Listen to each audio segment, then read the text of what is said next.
Hello and welcome to Eastern Express. I'm Don Arleth and we're about to get started on one of the most likely, most predictable rides ever. But don't worry because this ticket's free. So let's get underway, shall we? In this episode, we're tackling the funniest antonym this side of the Vistula, presidential elections in Russia. Although there's a lot we already know, like the winner of the vote, there's many things that we don't know. And today, that's exactly what we'll focus on. The other candidates, what ploys the Kremlin will come up with to rig the vote, and what lengths they'll go to silence the true democratic opposition voices. And is there any of it left in Russia? Let's take a look at this next report. Despite not officially declaring his candidacy in the upcoming elections, the Russian dictator is likely to seek and secure a new 6-year term.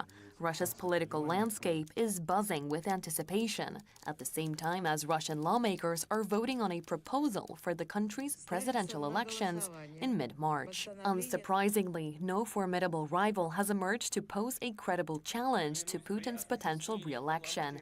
In previous years, the emergence of key opposition figures like Alexei Navalny and Vladimir Kara-Murza ultimately led to their downfall. Putin will run against himself. Therefore, the choice is up to Western leaders. Will he recognize the results of these elections or not? Both Kara-Murza and Navalny now find themselves confined within the walls of major penal colonies in Russia, while other Putin critics have chosen to seek refuge abroad.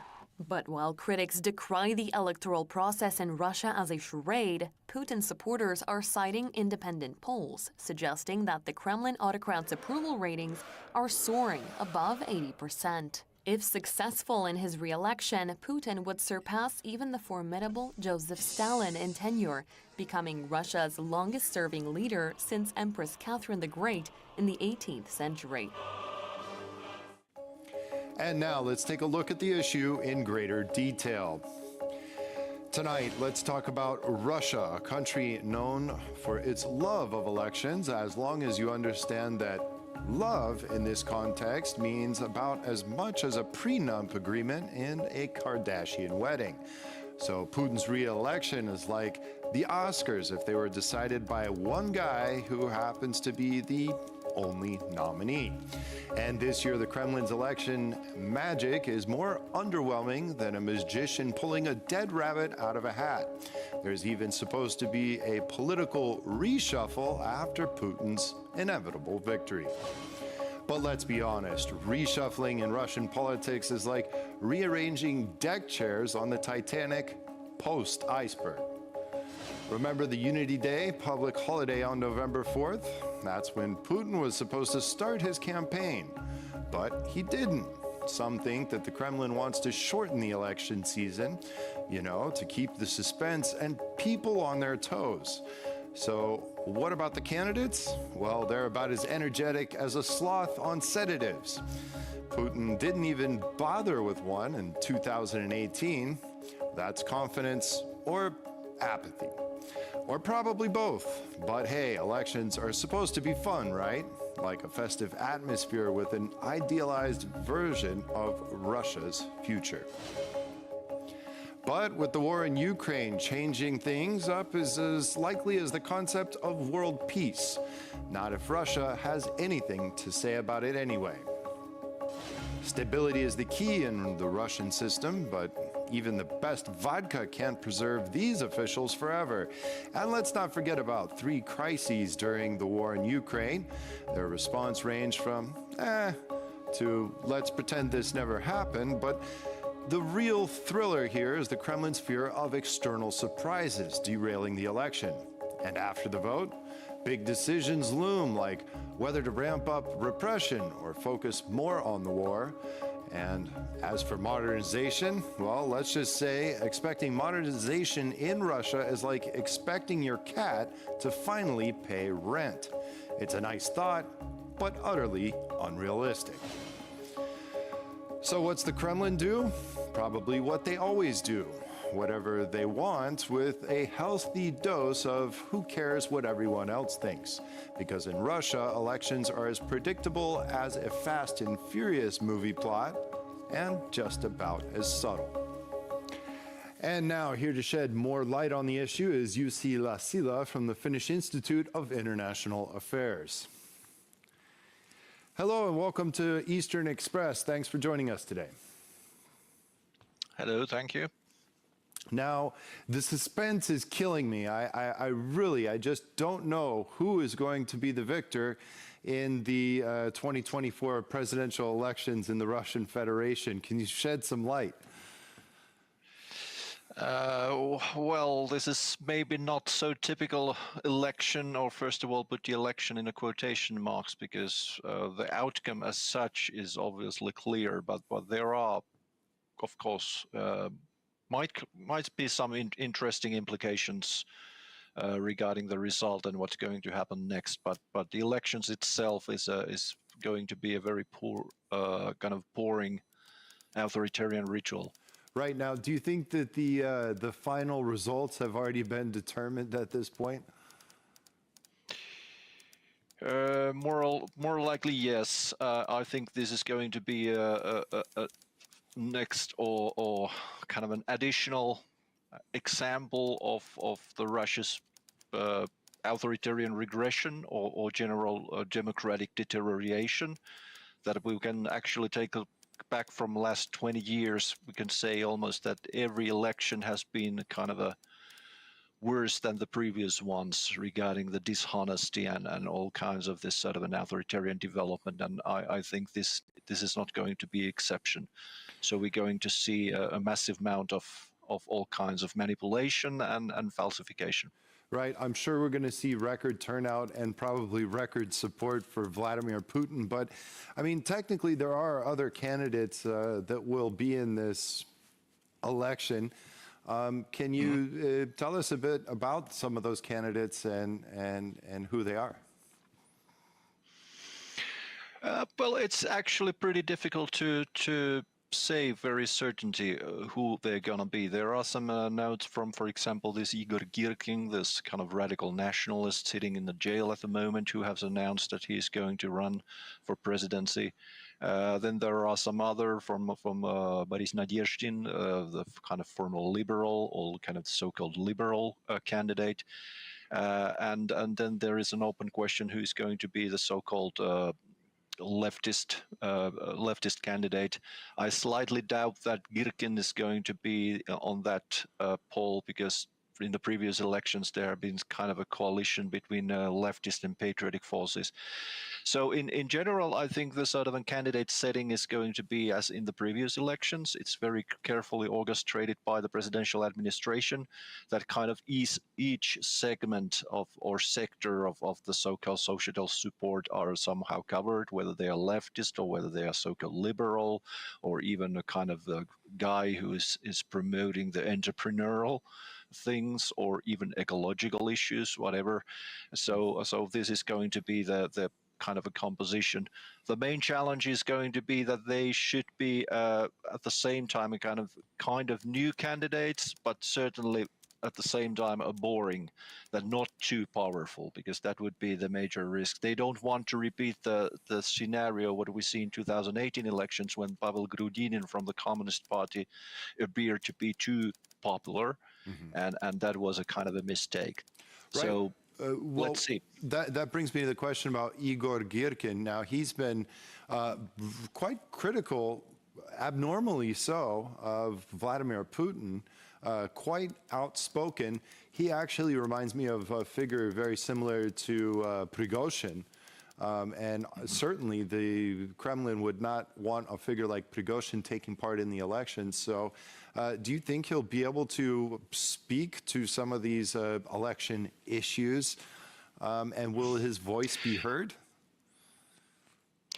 Well, that's a very interesting and good point. I think, of course, this Prigozhin factor is there, and there is a lot of kind of cautiousness or even an increasing paranoia regarding the potential repetition of anything resembles with or anything which could resemble the sort of a Prigozhin type of mutiny, and in this respect, I doubt that the Girkin would be allowed to run for the president. There are multiple reasons which he could be kind of dismissed by legal terms. For example, that he's a kind of a criminal, but at the same time, in terms of the what we are now seeing, that interestingly, and which actually reflects that there is no much of the war enthusiasm in the Russian society, and all the signs are actually referring that the topics which were discussed are mostly kind of this sort of a socio-economical and the discussion around the stability, and that's why Putin is the only alternative.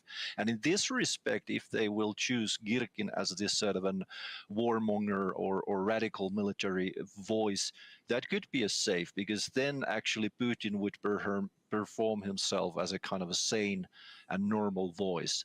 But this would be maybe the only intrigue, because there are some benefits which the candidacy Girkin would bring along. Certainly, he would gather not so much, maybe 10% maximum, but maybe this could be also too much for the Kremlin, because it could show that there is too much support for this kind of Prigozhin-like figure, and that would be out of the question. Right, certainly. Now, as far as the issues are concerned, you just touched on some of them. What do you think the most prominent issue is going to be? I mean, I know we've seen opinion polls showing that the public support for the war in Ukraine is waning. People are looking for some kind of negotiated settlement. But do you think that topic will, as it pretty much rightfully should take center stage, will the war in Ukraine take center stage in the run-up or during the campaign for the elections? Of course, there are open issues, because the war itself and its dynamics is an open issue. If we could imagine that there would be some kind of a major defeat for Russia, which is very not likely at the moment, that the situation is very stalled and there is a kind of this sort of a frozen situation, that would actually suggest that during the elections the situation will be more like as it is now. If Russia receives some sort of a partial victory on the battlefield, that would maybe give some sort of an kind of legitimacy to refer to the war itself more explicitly. But at the moment, I think that maybe the war is going to refer to in a very abstract level. What we have already now seen, it's not the war in Ukraine, it's a war against the West. It's about our sovereignty, that Russia is a kind of victim and whatever. And this we have seen a very long time. Or not, but during the recent months, I would say, at least. So I think this will be heard, but I think this for those called alternative candidates, there might be allowed some kind of anti-war type of figures, especially from the liberal segment, but it's very kind of limited what they are allowed to say. And this is controlled by the presidential administration. So I think there is this sort of a careful planning going on with the Putin's agenda, and he tried to frame it as the war is kind of necessity. This is what we need to do to save our sovereignty and blah blah blah, and then there's all kinds of carrots maybe will be given prior to elections, some sort of a socio-economic benefits or the like, especially for the pensioners, who are a very important kind of a segment of the population and support for Putin. So this might be the case. So I doubt that the war itself would try to be as far as possible away from the Russian voters. So a very controlled plurality of voices. Yes, sure. Okay, well, what about economic issues? Because we know that Russia is going through a record amount of sanctions imposed by the West. They may not be having the desired consequences for the Russian economy, yet they are impacting the Russian economy. I know that the Russian central bank is trying to prop up the ruble right now with sales of remaining foreign reserves. So how about the economy? What is the current situation for your average Russian, and how likely is that to be on the list of things that can be criticized or talked about during this campaign cycle? Well, I think there are the huge amount of uncertainties and the risks as well, that there are this sort of a long-term concerns which are becoming also the political concerns, and they are socioeconomic, and of course, for example, the people's perceptions of prices and inflation. And also the level of depth on house of economies and this sort of different kind of credits. So all the kind of challenges and problems related to the Russian banking system. Although I think in a macroeconomic situation is still relatively stable, but we cannot exclude the chance that there might emerge some sort of a sudden more kind of a serious situation due to all these cumulative effects in which also sanctions play an important role. And then actually there might be some sort of completely unprecedented effects. We could actually see that actually this election itself, although now it's a major priority in Russia, it not necessarily solve anything. That if we compare it, for example, in 2018 when Putin had a landslide victory, what happened afterwards? In the summer there was a pension reform, which was at first Putin tried to distance himself from this very unpopular governmental decision, but eventually he was forced to take his own authority to solve the situation, and that result actually the very huge drop in his popularity.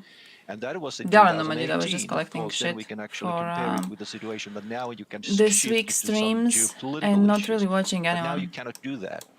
If there is, let us say, some sort of a sudden economic shock, which requires Putin's authority, and then actually people start to maybe to think out loud that how much we put money on this war, which is becoming more and more unpopular. So there are risks. Comrades And from in GOP. such a case, this kind of Putin's re-election I'll have to for watch it. I'm kind of interested, actually. presidential How did you term feel about does the not debate? solve anything for him, Did you or feel it went doesn't well? guarantee that he would be in the safe. So there are those risks. I haven't really, remain, to be and fair, of when course it there comes are to these Dylan, I haven't uncertainties really in followed economic life him in particular. Yes, indeed, but since the he went uncertainty back. that Putin will not be elected He likely does returned to not USA, exist. and The I biggest was like, question yeah, will be, okay. will he get 87% of the vote Oh, you need to or debate. 97% Wanna of the vote? debate? Well, Ooh, you wanna see, debate, my Lassila, dude? What do you wanna debate from on? the Finnish Institute of International Affairs. Let's fight on the Thank you very Balkans. much for your insight on this matter, sir. No, Dylan, I feel Dylan's very good at debating. At least he was previously. I kind of wonder how he did with And you. now we're moving on to the But, Eastern News Flash, a series of all the I latest thought he stories from the had East you don't want to miss. Let's start off in the Middle East. The Russian dictator is making rounds in the region as Moscow seeks to he's like strengthen real its good. position on Last the few global debates I've seen of stage. him, he was real It's good. no Real coincidence that the factual, countries he real visited are not signatories to the staying International Criminal Court. in Putin's making friends topic. only with those unable to arrest him. Oh, hey, thank you for the Sebi. Real factual, staying at a topic and presenting traveling facts. to the United Arab Emirates for talks regarding constantly. trade and the He ongoing very war rarely between Hamas loses and his Israel. temper, which is Russia something I can working to respect, shore you up know. its influence As a in the Balkan Middle from East me, after that's like, launching the war in how the Ukraine fuck in do you do that? 2022, effectively severed the country from its former global allies. You know, it's not a Putin's trip to the natural UAE comes as no surprise, turn of as events the here for country me. For remains me, it's like, Moscow's main trading partner in the Arab get angry, world. be angry. Last year, bilateral trade between the two surpassed $9 billion. Damn, really? with You're going several into more debate, oil and bro? gas projects Nice, on the way. nice, Ironically, the nice. visit comes Okay, at I the would be same time interested as to the follow. COP28 Depending. climate I'll first talks watch your held in debate, then I'll Dubai, see and if, a UAE if I'm gas interested. giant has presidency over the summit. The Crown Prince of Saudi You have no Arabia interest had in this? also stressed earlier that bilateral relations with Russia remain at He an has, all-time high, and that not much could be done to harm you know, them. it's It seems that for Putin, painting the Russian quite flag's colors in the related, sky but not is fully. enough to remain friendly. It's hard to go back. Yeah, that's true. Now let's move over to Europe. Go debate The Hassan. United Kingdom I feel like is you could debate slapping a Hassan. new round of sanctions on entities fueling Russia's war machine. 46 groups and Go individuals debate are Destiny. being targeted He's single now, by guys. the You have new access to his package. bed. A new round of restrictions against individuals and companies supporting Russia's war was announced by the UK last night. The targets include entities from Russia, literally China, is. Belarus, Serbia, Turkey, and Uzbekistan. Do you do debates These IRL? sanctions will hit Putin where it hurts. You wanna damaging feel Russian real defense superiority? systems Speak to and cracking normies. down on illegal supply chains. Speak to cutting off normies after Russia's doing war like 2 machine. debates. The sanctions also take aim at 31 individuals and businesses from Russia related to the design and manufacture of drones and missile parts, And there was a as take well as the mentioned. import and supply of key electronic components. You're Among probably them not are gonna several agree with executives me. and members Oh, of in the their debate? immediate families. Since the start of I mean, the you Russian debated invasion of Dylan. Ukraine, the United Kingdom My has views already on- imposed sanctions I on assume you more than debated him on Ukraine, Russia, right? I think that's what you 1,850 said. individuals, My companies, and views on organizations. Ukraine, Russia are Turkey very has sent a similar clear to message Dylan's. to the So United yeah, States. if I you scratch your back, disagree you with scratch Dylan, mine. there's In likely exchange for the big ratifying possibility we Sweden's disagree, long because I overdue don't bid to know if join there was NATO, anything Ankara expects in the view he something in holds regarding exchange this from the conflict that United I States. disagree with. The Thank you, edits of Kim government in Jong-un Ankara crying. has long sought He approval was, from the US Congress they were for the talking purchase about of 40 the suffering of F-16 Korean fighters in women the latest configuration, and the under possibility Japan. of upgrading dozens of its older So, F-16s currently It in was Turkish that, and then service. people were like, Now, oh yeah, these we don't really know a lot circumstances about have his opened a mother, window like of we don't really know about the Turkey. history of I his submitted family, so there's a Sweden's possibility that accession there's like protocol to the a Parliament, personal and you level thanked to me. these I fulfilled emotions my that duty, he's but I showing, also expect you know, something like from you. You passed private the F-16 deal in level your to it. Congress. But then The people Biden made fun of administration him had because previously he shown cried, so that support was for kind of cool. Turkey's request to purchase F-16s to modernize its aging fleet. However, the Senate Foreign Relations Committee has hesitated to approve There's these gonna be a purchases. peace deal. Oh yeah, Meanwhile, the I mostly I approval of hate the idea of a Sweden's peace membership deal bid because is it gives undoubtedly Russia a victory, priority for and the I United think if you give States. them a victory, they're going to keep And that was all in innovating. this episode of Eastern Express. Thanks for riding with us, and stay with us here for more. Little on Starstruck. CBP World. I know that. Like he was here in chat once. I shot myself. He just appeared to be like, "Hi, bro." So I understand that. It would lower your power levels. Like I debated normies on gender and abortion. It definitely made me dumber. Oh, did you lose the debates? I fucking destroy them. But I do the asshole thing. Like I know where to poke. And online, if you poke in like, you know, bullshit like sitting on your high horse stuff or whatever, like online, so what you call you out for it, IRL, no one notices it, so they don't call you out for it, right? So you can do like the trashiest tactics, you can make them look like a piece of shit. Basically, what you want to do is be Ben Shapiro. Be Ben Shapiro IRL. Wins you every debate. It's a disgusting tactic online, and online people notice it in a minute and immediately go like, dude, you're doing the Ben Shapiro thing. IRL, no one knows who the fuck Ben Shapiro is. It's very easy. Normal folks don't really care about anything outside the neighborhood. Oh, that's interesting. Mine's... How to say this? On a shallow level, they care. They pretend to care. On a deeper level, they, don't care about anything else but a very local happenings. So when you speak to them, I think that also makes arguments easier because they don't know what they're talking about, right? Like I had conversation with several pro-life people who had no idea what they were talking about. They just don't know. They like take few sentences that they read online, and that is why they're pro-life. They haven't thought about it. So when they start a conversation with you, you immediately, by the virtue of being a person who is constantly online and having no friends and watching shit debates, you know what they're going to say. You know the like shallow level arguments they're going to make, right? So you can crush them immediately, and that's that. It's a dumbass thing. You could do the same. It's not even just about pro-lifers. Like, you could do the same to pro-choicers, unironically. You could destroy your own side. You could destroy every single normie existing, because most of the things that they talk about are very, very shallowish. Like, I talk to people too about UN. I made the mistake of teaching customers that I'm kind of into politics, so they come to ask me about bullshit. And the Croatian vote at the UN, for example, was a big topic that no one understood. So they form strong opinions and then they come to talk to you because they want you to hear their strong opinion, but their strong opinion is crap, right? So, for example, they legit believe that if Croatia voted for the UN resolution calling for a ceasefire in Gaza, that a ceasefire would have to happen. Even though UN has no way to enforce it, UN can just call for it. But they believe a ceasefire would have to happen, something would like force these people to start a ceasefire. They didn't know that Croatia did vote for other resolutions also calling for a ceasefire. They had no idea about that. They just knew about the one that we voted against. So it was like, you know, they know the very shallow level. They get very angry over the shallow level. They don't bother to look more. It's kind of easy to talk about it. That makes you have a bigger ego, makes you fall in bigger ones. Okay, yeah, that's true. Oh, UN should have that power. I do agree with that. If all members agree to demand a ceasefire, UN should have a power to say, hey, you either do a ceasefire or we come and smoke the fuck out of your ass. UN should be able to do that. The fact that it's not, I don't know, kind of takes away the reason for UN existing in the first place, doesn't it? Like, what's the point of UN if you just won't be able to do shit? You know what I mean? Jordan Peterson? He fell off because his head got too big. Ah. Huh. I feel that's the audience. Oh, that's an interesting thing to talk about. Do you feel he rotted away because of the same reason Elon Musk rotted away, which is that they have a lot of fans who just brainlessly support everything these two say?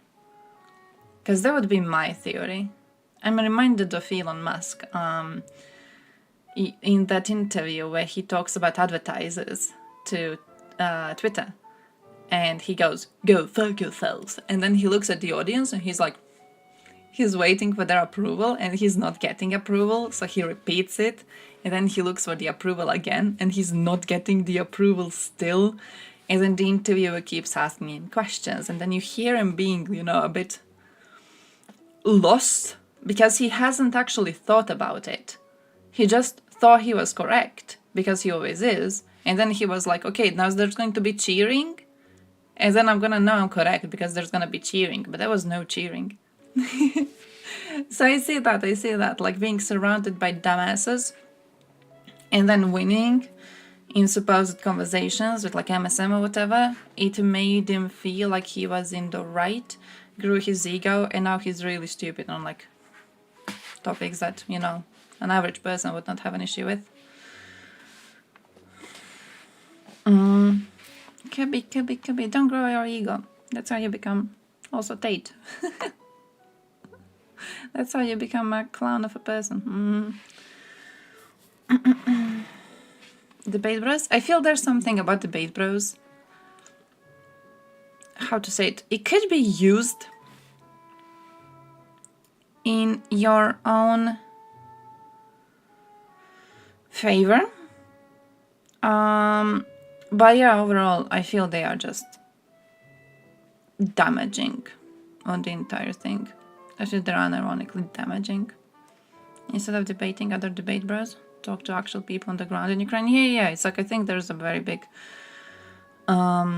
change in quality in, for example, Dylan's content, him debating Yankee Tanky, and him actually being on the ground speaking to Ukrainians. Definitely. There's a big shift in that, which I feel that's great. It's even like, if you want to debate actual politicians, I feel you're still doing better work than like debating random asses who are just grifters online, right? Like, I don't know, I just despise the Yankee Tanky, and I despise debates with Yankee Tanky, and I'm very glad that the man has like died out of the remembrance. But if you want to be doing some debates, at least do them with people who actually have the power to change something, if their mind changes, you know what I mean? Or with people whose mindset can now be exposed to the public, so they're not going to be getting any votes, therefore not be having any more power to change things. They want to change things. But what you usually see is them like debating grifters, because it's funny to debate grifters, which like I understand, but you're not really doing shit with that, you know, you're not really accomplishing shit with that. Hey yo, Demi, kaki de posa. Person in each party called whips. Oh, it's like in British. Brits also have that. Which is that to militaristically pass any law, no matter how retarded it is. Debate bros cannot do that in online sphere, where they further their ideas based purely on conversational martial. Oh, do your whips ever whip each other? Do they ever debate? Do they ever have a whip fight? When it comes to people with platforms, I agree with the base that will share the narrative and move the overtone window to whatever side it needs to be moved. I think for me it's like, is the person a grifter? Because if the person's a grifter, I feel it's the best to let them rot away. But when it comes to someone who's actually trying to be a bigger voice for a group, that's a different thing. It's, you know what it reminds me of? Who did the debate with Hinkle? There was a dude, I can't remember dude's name, he debated Hinkle. Hinkle was on the pro-Russian side in the debate. Hinkle said shit like Bandera was alive until the breakup of USSR, if I'm not mistaken. Basically, he said a lot of wild shit. Okay, he said a lot of wild shit. He hasn't read Wikipedia on this topic he claims to know a lot about, right? But Hinkle is a grifter. So what happened is the clips of this debate where Hinkle looks like a blabbering mess. Clips of this debate go onto Twitter, and Hinkle fans are like, wow, he looks so much more handsome than the other dude debating him. Therefore, he won. Hey, this is the other dude. Let me show you pictures of him online. Hinkle won. You know, and they just like kept on spamming that shit, and no one's opinion really changed on anything. They just kept on supporting a trash person. So I feel in that way it was actually like damaging to do a debate with Hinkle, because he, in his nature, in his soul, he's a piece of trash. There's nothing, you're not gonna change his mind, you're not gonna change the mind of his audience. They know he's trash, they know they're supporting trash. Yeah, I didn't really feel like, you know, there's anything you're gaining from this. Maybe different if you are, you know, I mean, a politician, I think, is the purest example of it, but maybe different if you're debating some sort of a person honestly holding their views. I just feel for grifters, like, it makes no sense. They already don't believe in shit they're saying, you know, you're not changing anyone's mind. I don't know who it was, I remember. I feel it was someone normal. I feel it was someone normal. Huz is way more intelligent than Hinkle. Oh, I feel they're the same trash. I feel... What I need to point out about Hinkle. I'm trying to find words to say this without sounding bad. Hinkle is smarter than what his posts and cosplay of an ideology would make you think. When Hinkle says Bandera was alive and caused the breakup of USSR, Hinkle doesn't think that. Hinkle is not genuinely stupid enough to believe in that conspiracy.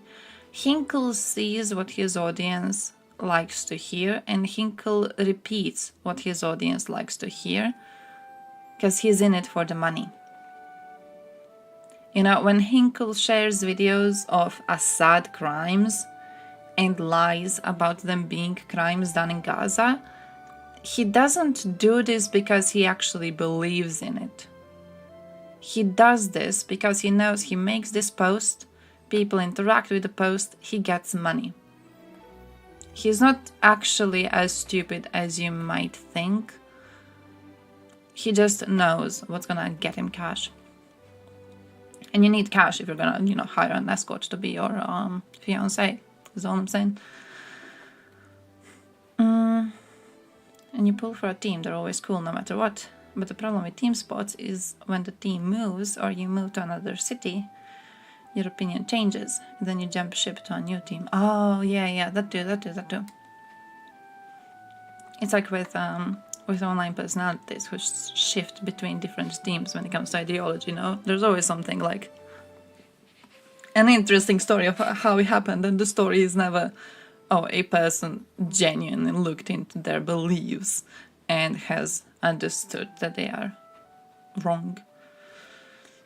He definitely read a fair bit, even if he doesn't really understand it and just parrots it like he knows all the history.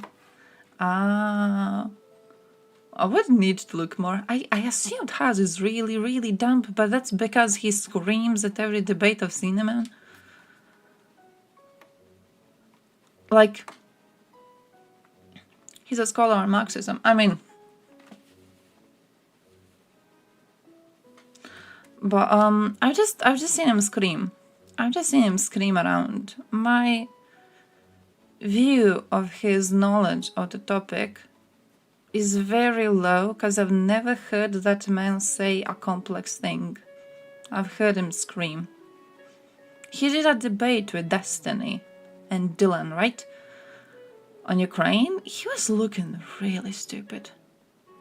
That's the only thing. I don't even remember what he said in that debate. He was just looking really, really stupid. That was the entirety of the thing. I don't think Inkle does it for the audience.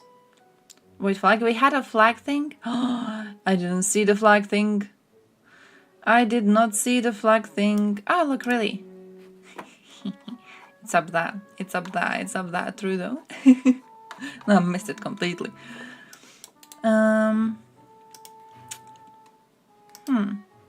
Spread so many different stories and narratives that normal people can't see through them anymore. I'm trying to figure out where in my mind, how to say it. There's like levels to this. There's levels to this, okay?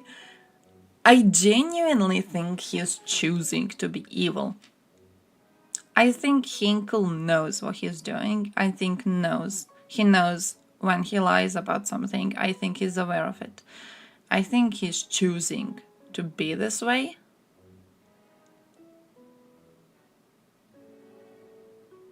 Now, is there a possibility he approached? There's a possibility he initiated a relationship with someone outside of USA. Could see that. He was able to talk in detail. Oh shit, yeah, that was his video. Hey, true. True. Yeah, he knew everything. I remember he had Tito on it. Yeah. His streams are usually really well informing on Marxism. He's like one of those people that know all the Lord of the Rings lore, but for communism. Oh.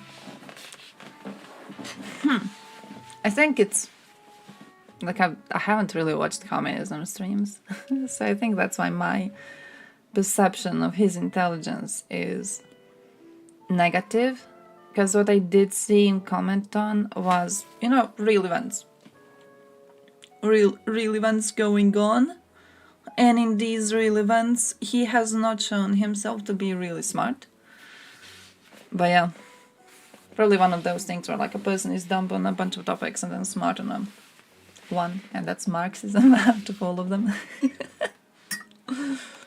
Fucking scholar of Marxism. Why the hell? Why the hell?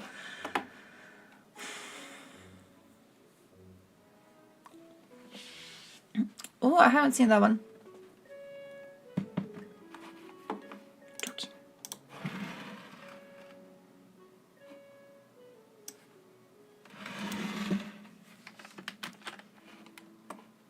Hope Dugin gets smoked. Right, the protest? And he was screaming, saying, I hate her. Why do they have glasses? And he kept on screaming. Great. Just great. Incredible. Why is Dugin? Why allow Dugin that? Oh.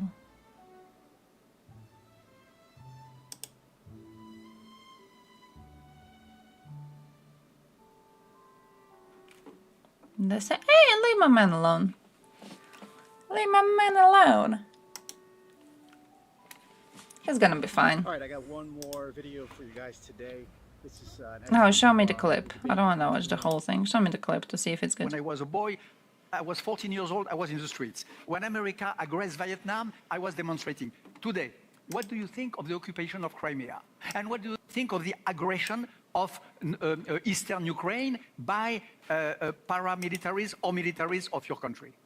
In your book, you say you deplored that you manifested against Americans. So we can change our minds. So you are defending the American empire, the world liberal empire, and that is your option or your choice that I respect. I think that I defend Eurasian civilization not as the country. I'm not too much patriot of the Russian Federation and all our government does. I'm not automatically support all that. I have critical... Crimea. Yeah, I'm coming. I'm approaching. So, in my opinion, there are Ukraine is the country with two people and two civilizations. They're ethnically very, very close because it is not Ukrainian people. Ukrainian is the part of and the cradle of Russian civilization. In some way, Ukrainians are more direct parents of us. They are pure Russians. They are more pure Russians than ourselves because they live. Bullshit.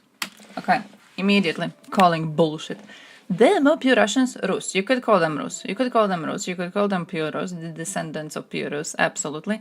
Can't call them pure Russians if you are referring to what Russia represents today. That's bullshit. Pure Russians, there's one thing Russia represents right now, and it's their death cult. It's their imperialist delusions. Okay? This makes no sense. This is making no sense. They're more pure Russians than Russians themselves are, so we are technically just like, what, taking mom and dad back into the house so they're not separated by us? Bullshit. This means nothing. What he has said so far absolutely means nothing.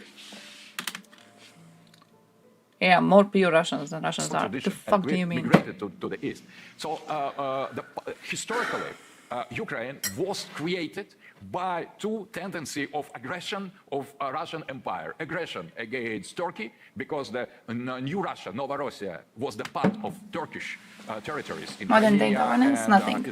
There's a thing with pieces of shit being unable to explain why they are pieces of shit.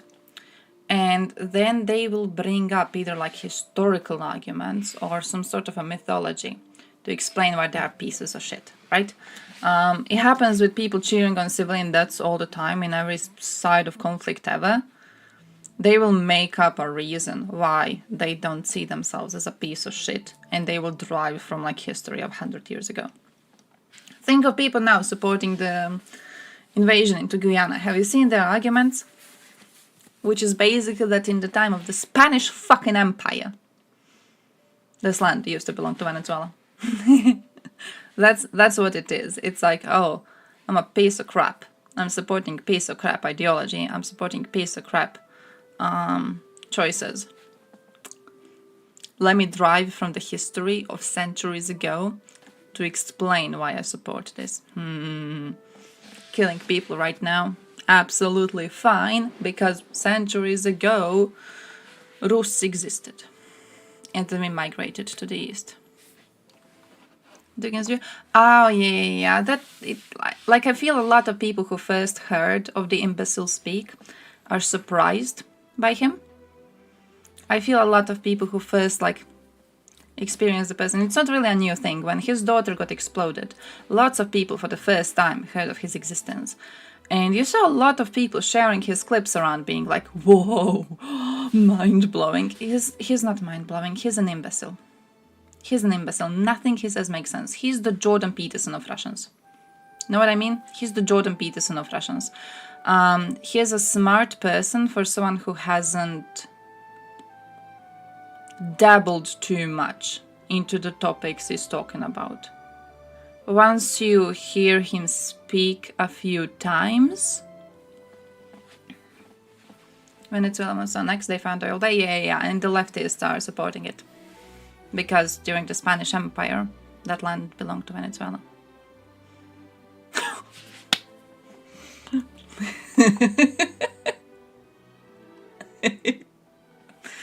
Does that mean Spain can overthrow Venezuelan government? I don't know, because, like, according to that same logic, they should own parts of Brazil. Look, I'm not too much into USA, and I mean, I'm not too much into overseas in the first place, but yeah, I don't know what they're doing. I know Brazil should be acting because Brazil is the superpower in the area. I don't really know how likely it is that they're going to be acting. I'm not... When you talk about people over the pond, you may want to ask Dylan Benz for his opinions. Because right now he's there. He left us. But I'm not really too good on it. I know that their arguments are very stupid. I have seen their arguments. They're dumb as rocks, because of course they are.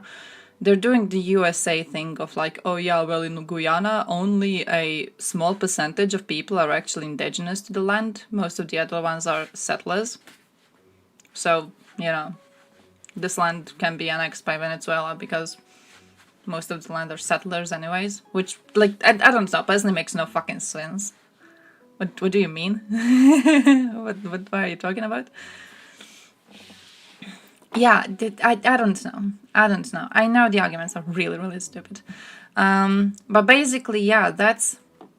You know what Dugin is? Dugin is the type of a person who writes a Twitter thread of like 20 tweets on it. Have you seen that 20 tweets thread on like why Venezuela deserves to actually take a big part of Guyana? And this is because Guyana, it has on its own territory oil. And it's decided to write a contract with some USA company about this oil.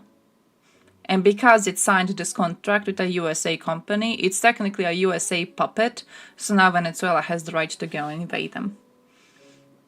Dugin is the type of a person who writes that Twitter thread and sounds very intellectual while writing it. He uses a thesaurus.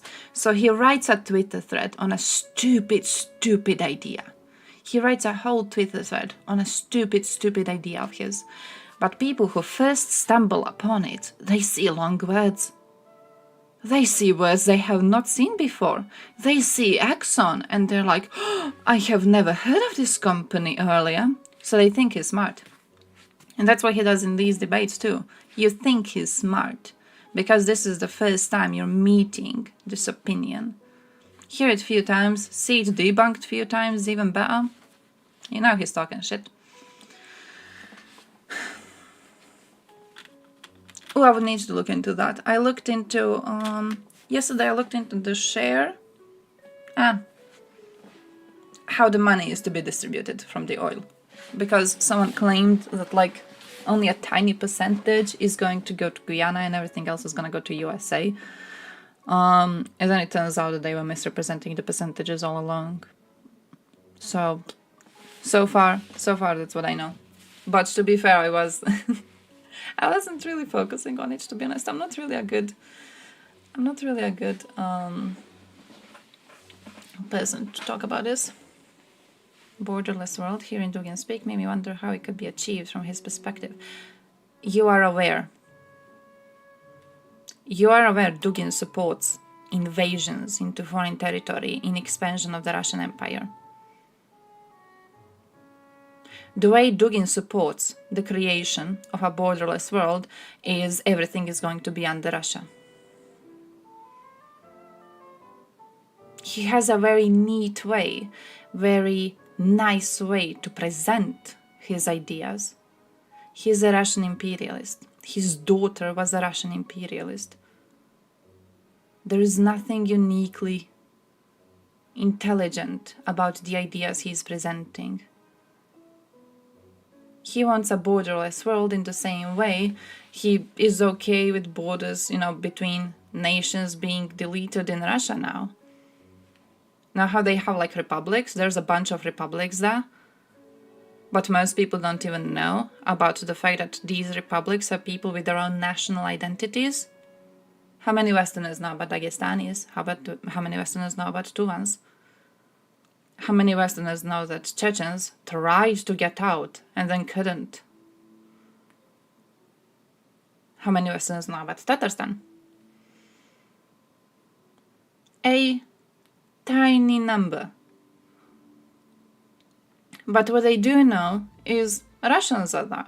That's Russian land. That's Russia. They don't even call it Russian Federation, because federation would mean acknowledging that it's made up of different states. No, they call it Russia, as if it's one state with one national identity. That's the type of a borderless world that Russian imperialists support, and that Dugin supports.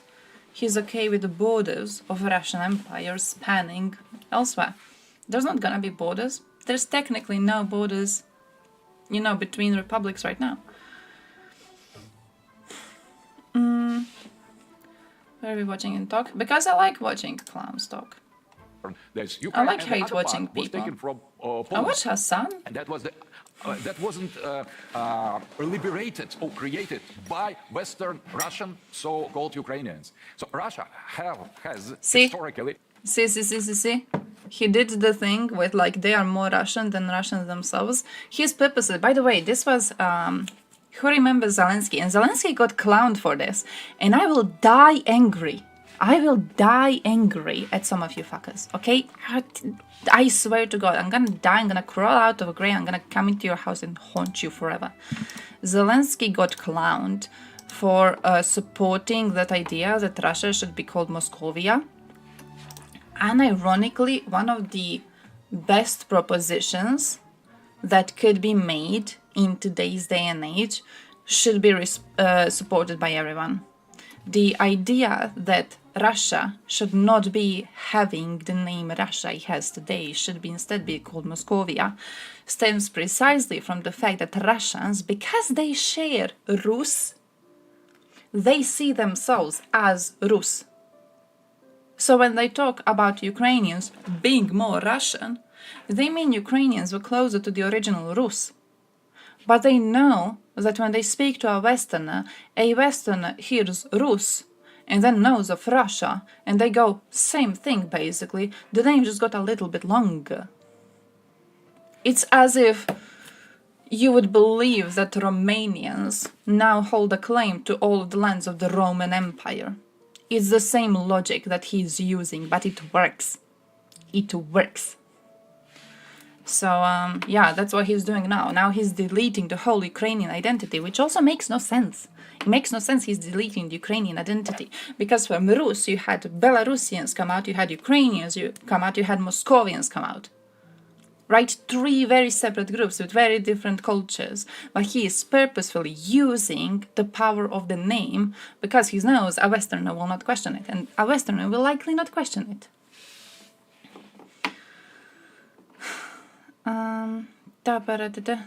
Chinese people are named this way because they have big chins. Heck yeah. Peterson is apologetic. Dugin is apologizing the whole Russian existential threat. That too. Only one way borderless world can be achieved. Too bad there won't be much of a world left. I feel with strong enough globalism and connections, we don't really need to delete borders effectively. Like, you know how European Union is? I feel you could have that. I feel that's good enough. You know, like technically we still have our own states, but at the same time we do have Schengen and you can travel wherever you want and we're still part of a larger political organization. So I feel like, it works like that, right? Mixed linguistics and history. There are good books in Russian from Russian historians about truths that destroy the whole Russian narrative. Oh yeah, that's true, that's true. Yeah, I'm sorry you... Wait, you're not Romanian. I wanted to apologize to you. I am very sad Romanians didn't get into Schengen. I thought it was unfair. I thought Austria was... Was it Austrians? I'm pretty sure it was Austrians that blocked it. That was cruel. That was cool. Romanians are our brothers. They deserved to be in Schengen. It's not fair that they didn't get in. It's just not fucking fair. If there's China in the name, it belongs to China. Give the UN legislative power. Congrats, you now have a borderless one world government. I mean, yeah, technically, yeah, right? Effectively, you would have it. We would always still have some sort of a border, especially while nationalism as the idea is around, and it's gonna stay around for quite a while. It's a big staple of European culture. But effectively, you basically have one world government. National border could become just as trivial as the borders between counties or states. Yeah, like that. So that's kind of... I feel that's a good way to reach borderless world. Realistic way to reach borderless world, right? Because like you will never just get people to agree to delete the borders with their neighbors. So you gotta do it realistically. Aggression against the neighbor countries created Ukraine. And the last piece of it was added by Stalin from Austro-Hungary, the Lvov district. So that was composed entity that appeared after the fall of the Soviet Union. And there was the chance to create Ukrainian identity. As, for example, there is Belgium identity, with two people living, considering, respecting each other. So there are two people. And if, for example, the Wallons would like to say that Flemish, they are a second type of the subhuman, because they are German, for example, or Protestants, that was exactly the same that happened to the Ukraine. Yeah, so like it was. The state, the newly born state that didn't exist in the history, had a chance to create its national idea, national structure, respecting both people living there, in eastern Ukraine and western Ukraine, and to find a balance. And I supported that, and I have the partisans, including in the western Ukraine, sharing this view. But finally, politically, that was only the western part, that in Maidan, where you were trying to inspire them to get off from so-called Russia. No, I'm not a big anarchy person. That part, western part, has submitted I'm not a big anarchy person. I believe anarchy is a belief of Westerners. Part of Ukraine. And after I believe anarchy is what you get into when your country has been living safely and you're bored of it. To propose to recreate it's like tankies. Independent Ukraine as the bridge between is what happens to you when your country has been living safely and you're bored. Identities. And that was the mistake, that we have taken only Crimea or only Donbass. It was a mistake. We should restore and reconstruct Ukraine. When Yanukovych was... For the moment, the only bridge which exists, which has been created, is between Crimea and Russia. For the moment, the only building which has been done is a huge military basis in Sebastopol of Russia, directed against enemies, I suppose. And I don't see in the last years, in the speeches of Putin or others, any tendency to rebuild a binational great Ukraine. I see a pure and rabid aggression and violation of the international law. I see an attempt of rewriting and of revising history. That, by the way, if I understood you well, you are pursuing today. When you say that Ukraine is a new state, this is what I heard. How can you say that? Ukraine, that's a point of history, existed before Russia. Yeah. Yes. Okay. Okay. In that sense, okay. This is the 9th century before year 1000. That was the common history. The Prince Volodymyr, who was baptized and who is at the origin of the Christianization of modern Ukraine and modern I don't know who this dude was is, by a the way. prince of Kiev, not of Moscow. So, like the last name sounds familiar for some reason. More ancient than Russia. Okay. So every countries are new. So the best we can do, Mr. Dugin, the best we can do is to respect, as imperfect as they are, the international laws, the laws that might prevent us to fall in another catastrophe like the one who costed your people 24 or 25 million brave soldiers and civilians destroyed by Hitler, and who costed Europe such a ruin. There is an architecture Yeah, but he already security, said it, right? He already said it was security given which has Rus. been built after the Cold War, And I in feel cooperation, by the way, between the West Levy is now and fighting Russia, against that. at many steps, and we have to do our best for our children. I don't know if you have children. Yes, okay. and grandchildren. Grandchildren, okay, for them. We have to do our best to preserve and to save this imperfect but decisive and crucial architecture of security. And what Putin did in Crimea, what he's doing at this very minute in eastern Ukraine, what he's doing when he plays with fire and with massacre and bloodbath in Syria, goes against the interests of our children and grandchildren. I don't think so. I don't think so, he says. He's an imbecile. He's an imbecile. He's an idiot. The world without borders, look, it's one of those things that like you can fall for. Again, if you live in a peaceful nation, you're bored of living in a peaceful nation, or if your neighbors are peaceful. It's an illusion. It's not a thing that's going to happen anytime soon, and it's especially not a thing that's going to be happening as long as we spread our asses wide for people who support imperialism. It will never be safe to live next to a country with imperialist delusions. Think of Balkans right now, like the Balkans perspective of this. Bro, if we delete borders, we're fucked.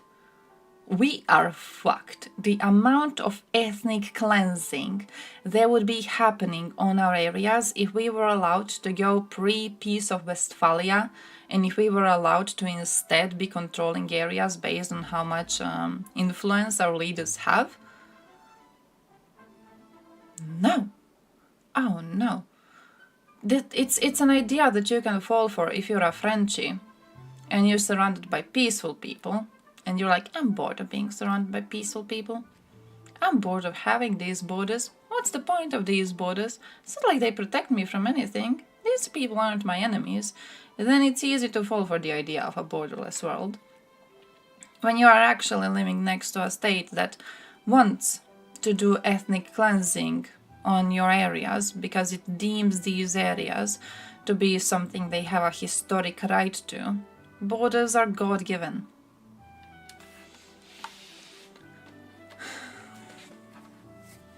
Every debate about Rus and Russia relationship is a linguistic whataboutism. True. Call them Moscovians. I don't think so. Look, I would say a year ago. No, this was like 2019. By the virtue of the other dude being like, Dugin, maybe for the safety of your children, you want to rethink your worldview. And Dugin going, no, I don't think you are correct. And then his daughter getting blown up. I would say maybe Levy was correct. And maybe for the safety of his own children, he should have reconsidered his worldview.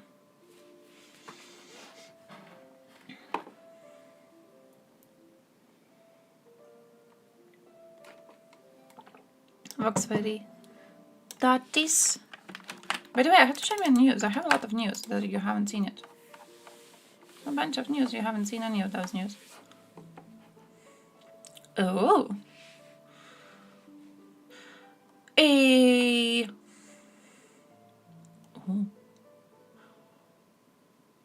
That looks fancy. See the translations?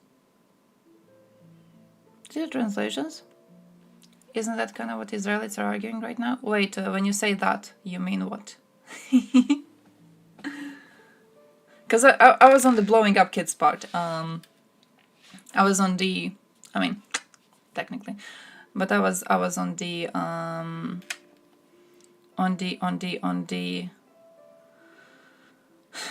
Dugin is wrong. Juju still and oh come on. Final law won't happen in our lifetime. It will if we keep on being delusional. It will happen in our lifetime, and it will happen because of our own fault. Because we did nothing to stop it. We had ways to stop it, we did nothing. And we're still doing nothing. There were civilians killed. I'm not supportive of you pretending like there were no civilians killed. There were civilians killed. I don't agree with them bombing the fuck out of Gaza in response, though. Of course not. The way that IDF has been acting has been inexcusable. I don't think bombing the shit out of an area with that dense population and that many kids on it is a reasonable response. But like, there were civilians killed. Denying the fact that there were civilians killed is delusional. The fact that Israel has not responded in an acceptable way doesn't mean that we get a free pass to deny the massacre of their civilians that has happened.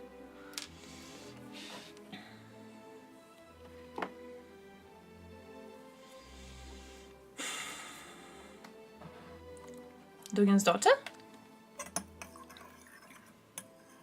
Russia didn't start denazification because Dugin's daughter got blown up. Dugin's daughter was blown up a while ago.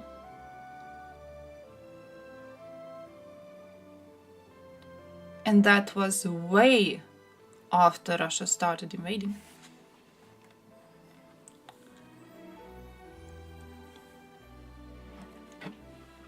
What's the power dynamic? It's Israel.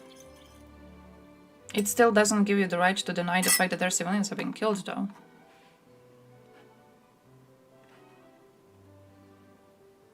Like the fact that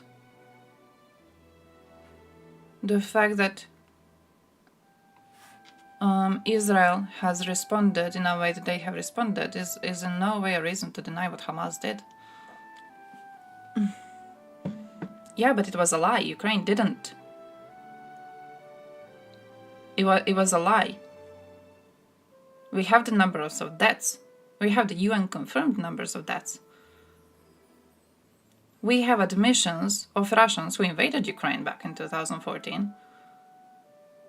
They used a lie. That's very different from Israel actually suffering a terrorist attack on their soil. Russia never suffered a terrorist attack on their soil prior to the invasion that would make it reasonable for them to go, oh damn, we suffered a terrorist attack, now we go and we destroy Ukrainians. That's not what happened.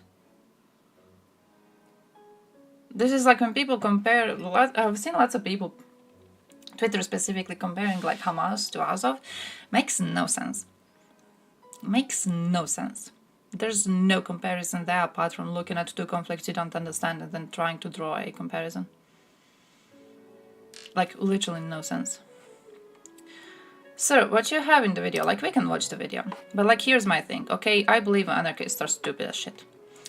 I believe that to be an anarchist, you need to have a lobotomy.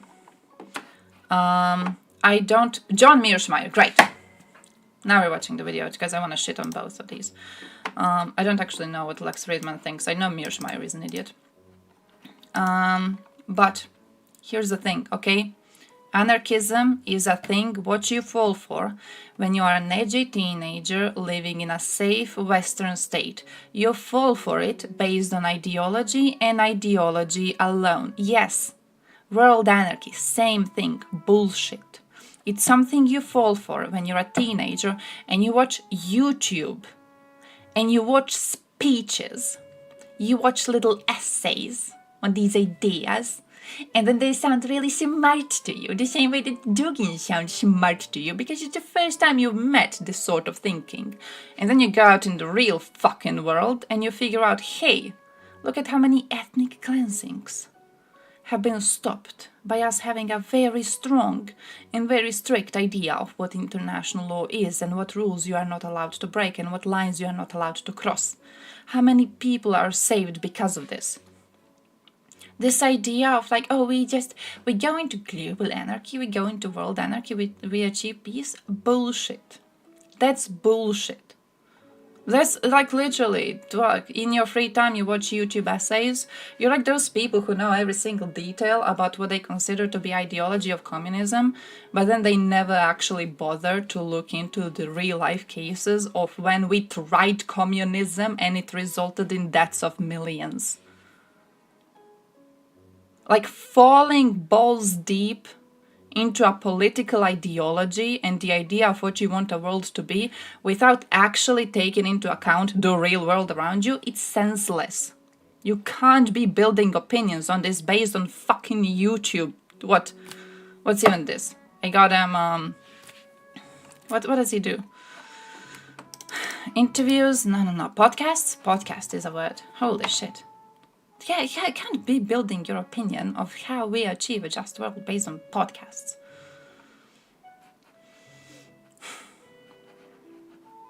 Evil Ukrainian Nazis bombing Donbass. Yeah, but like it's not comparable to what actually happened in Israel. No, it's not comparable. You said nations in relation to each other is essentially in a state of anarchism. Yeah. Well, anarchy basically means the opposite of hierarchy. Sometimes people think when you're talking about anarchy, you're talking about murder and mayhem, but that's not what anarchy means in the realist context. Anarchy simply means that you don't have hierarchy. There's no higher authority that sits above states. States are like pool balls on a table, right? And in an anarchic world, there's no higher authority that you can turn to if you get into trouble. And of course, the political philosopher who laid this all out was Thomas Hobbes. And Hobbes talked about life in the state of nature. And in the state of nature, you have individuals. I'm waiting for him to And fix those it. individuals compete with each other for power. And the reason that they do is because in the state of nature, by definition, you have no higher authority. And Hobbes's view is that the way to get out of this terrible situation where individuals are competing with each other and even killing each other is to create a state. It's what he calls the Leviathan. And that, of course, is the title of his famous book. So the idea is to escape anarchy, you create a state. And that means you go from anarchy to hierarchy. The problem in international politics is that there is no world state. There is no hierarchy. And if you have no hierarchy and you're in an anarchic system, you have no choice but to try to maximize your relative power, to make sure you are, as we used to say when I was a kid on New York City playgrounds, the biggest and baddest dude on the block. Not because you necessarily want to beat up on other kids or on other states, but because, again, that's the best way to survive. And as I like to point out to people, the best example of what happens when you're weak in international politics is what the Chinese call the century of national humiliation. From the late 1840s to the late 1940s, the Chinese were remarkably weak, and the great powers in the system preyed upon them. And that sends a very important message to not only the Chinese, but to other states in the system. Don't be weak. Be as powerful as you can. And we'll talk about it, but humiliation can lead to resentment, and resentment leads to something you've also studied, which is Nazi Germany in the 1930s. Yeah, I don't even know if We'll it's talk appeal about to it. nature or what the fuck he's doing. But staying to the psychology and philosophy picture, what's the connection between the will to power in the individual, as you mentioned, and You the know what will this to is? power in Who a watched that nation? Vosh debate on what's real Will communism? to power in an individual has That's a lot the to do energy with I'm getting from individual this. psychology. The story that I tell about the pursuit of power is a structural argument. It's an argument that says when you are in a particular structure, when you're in a system that has a specific architecture, which is anarchy, the states have no choice but to compete for power. So structure is really driving the story here. Will to power has a lot more to do with an individual in the Nietzschean story, where that concept comes from. So it's very important to understand that I'm not arguing that states are inherently aggressive, right? My point is that as long as states are in anarchy, right, they have no choice but to Russia has behave no in choice an but to aggressive go fashion. and massacre But their if neighbors. you went to a hierarchic system, What is it, there's aggressive no reason for those states realism? to worry about the balance of power, because if they get into trouble, there is a higher authority that they can turn to. There is, in effect, a Leviathan. Like, the only thing he's doing here is being like, bro, we should make the UN proper. We should make the UN proper, and we should make them cooperate with NATO more. So if you get invaded, you get fuck bombed out of you. That's the only thing he's doing. Everything else that I'm seeing out of these bullshits, you know what I'm seeing? I'm seeing the talks over, again, what is actual communism. It's little dreamy dreams. It's what you speak when your audience are teenagers and they want to get into politics, and then you give them these bullshit little speaky speaks, and you give them little lessons, and you give them little theory, and then they like this little theory and they run around with it because they think it's the smartest, most unique thing in the world, until you go and then, you know, you actually have to keep on existing as an IRL person, and you have to actually cooperate with other people, and you have to actually figure out how your state would be surviving in this sort of a world, and how realistic this sort of a world is to come anytime soon. So yeah, the way I'm seeing it, very similar to, you know, how communists will be like, oh yeah, we need a world revolution, we're gonna have a world revolution, and then when we get a world revolution, we're gonna start building the system from the scratch, and then when we start building the system from a scratch, it's going to be a very, very flawed system, but like slowly we're going to be making it better and better and better. It's like a dream world.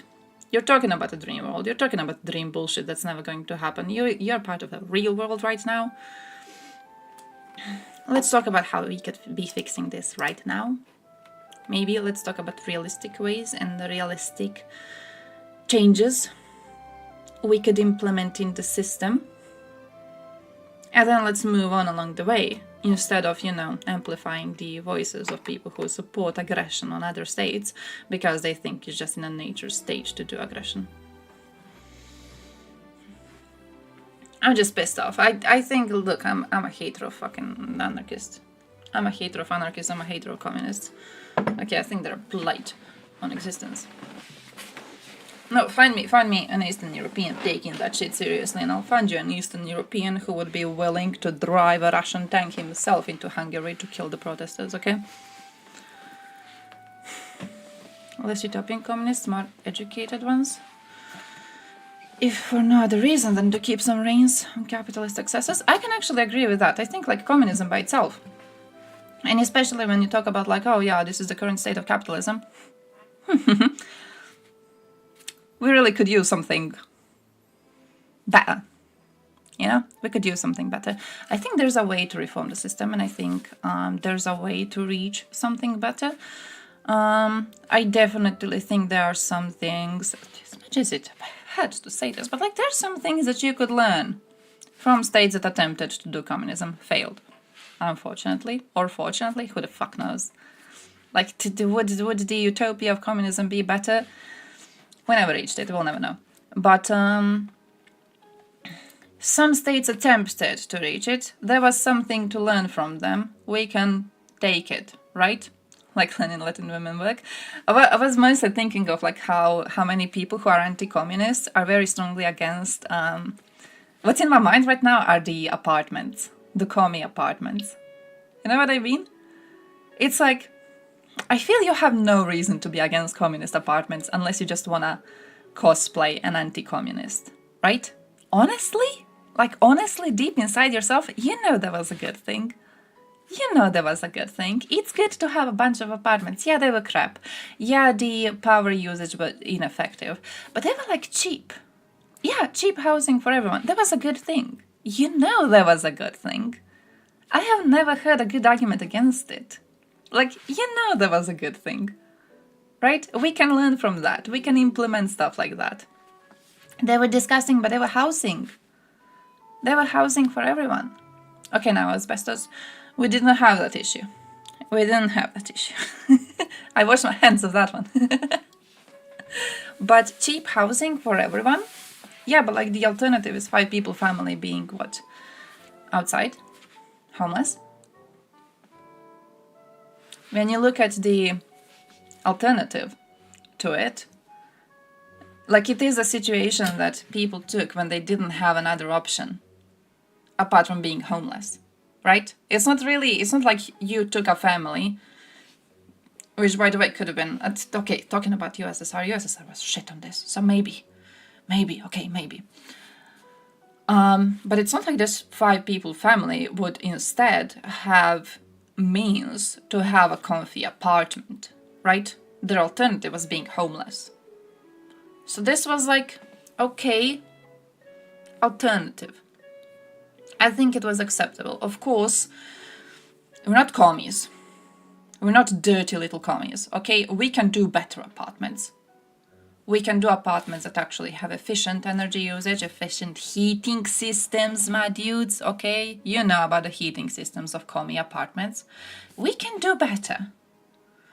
But the idea of like, hey, there's going to be a bunch of very basic apartments, very simple apartments, they're going to be very cheap. I feel the idea was bad. It was a proper one. So I'm thinking more on these, like sort of a thing. I feel we can learn something from countries that have attempted to follow communist ideas. And we can just like upgrade our own system right now. Like, and I feel that's a realistic way to do this. Not waiting for a world revolution and bullshit. Commie blocks, suburban housing are both great and have their own merits. Yeah. It's a completely different type of living in a completely different situation, right? Townhouses? Wait, what do I think a townhouse is what a townhouse is?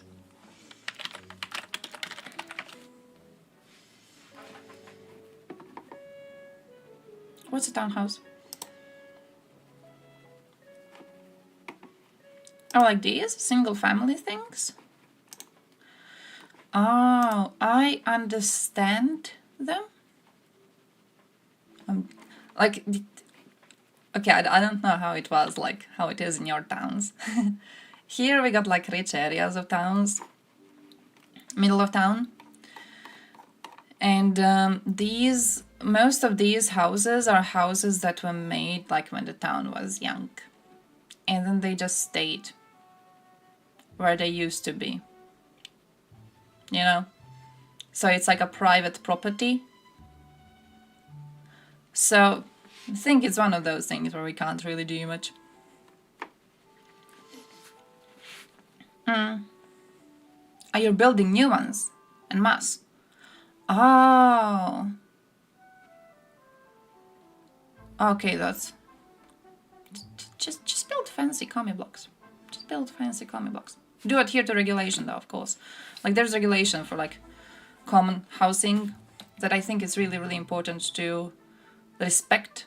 Stuff like how many parking lots you have to be, how many green areas must be around, how many trees and bullshit like that. I think that's good. I think that's good, right? Nobody wants to buy them? Why does nobody want to buy them? Why does nobody want to go and buy them? What's the reason? They're really expensive here and there's always buyers. To be fair, they're not like... The ones that are newly built, they're still newly built on like a private property. So someone had an old house, took it down, built a new one. So it's expensive as shit. But... okay, that's kind of silly. That's kind of silly. Oh?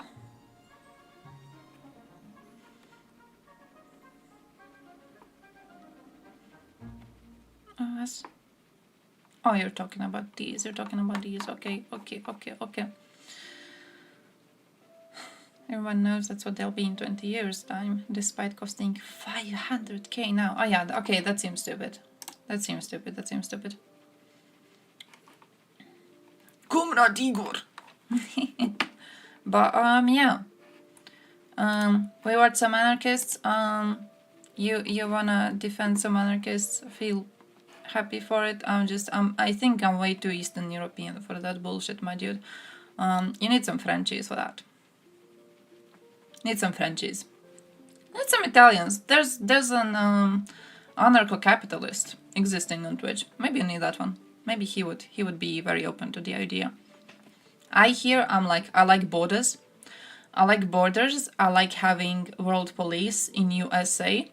I do agree that UN should have way more power, and I do agree it should be willing to bomb the shit out of countries who dare to break the international law. At the same time, I'm very happy with having strong and defended international borders. I'm a very security-oriented person. You delete the border between me and Serbia, I'm blowing up the damn bridge myself. Circular city? Whoo! Had some really bad problems with wind and the noise it made. Oh shit. Aww. I mean, it kind of looks cool though. Looks fancy. Why is it abandoned? Is it abandoned? Or do they just have like that many trees around?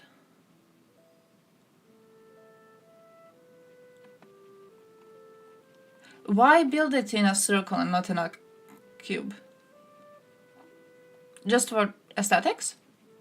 Is there a reason for that?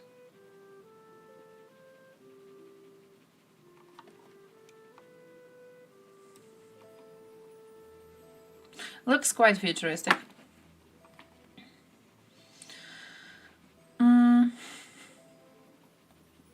300k US dollars, 300k US dollars. Dude, you know what house you can get in Croatia for $300,000? That's around 300,000 euros, right? Euros and dollars are relatively close. Let me see if it's still on sale. Let me show you a house nearby. The shit you get for that money.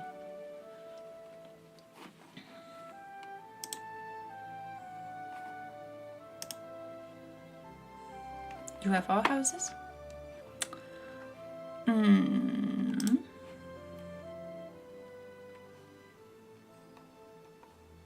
Look at this thing. 285. New built. Newly built.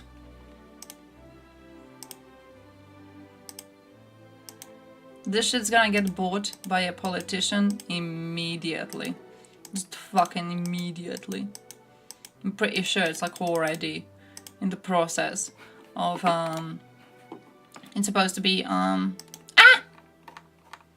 it's supposed to be sold very, very soonish, and I'm pretty sure it will be. Ugly as fuck though.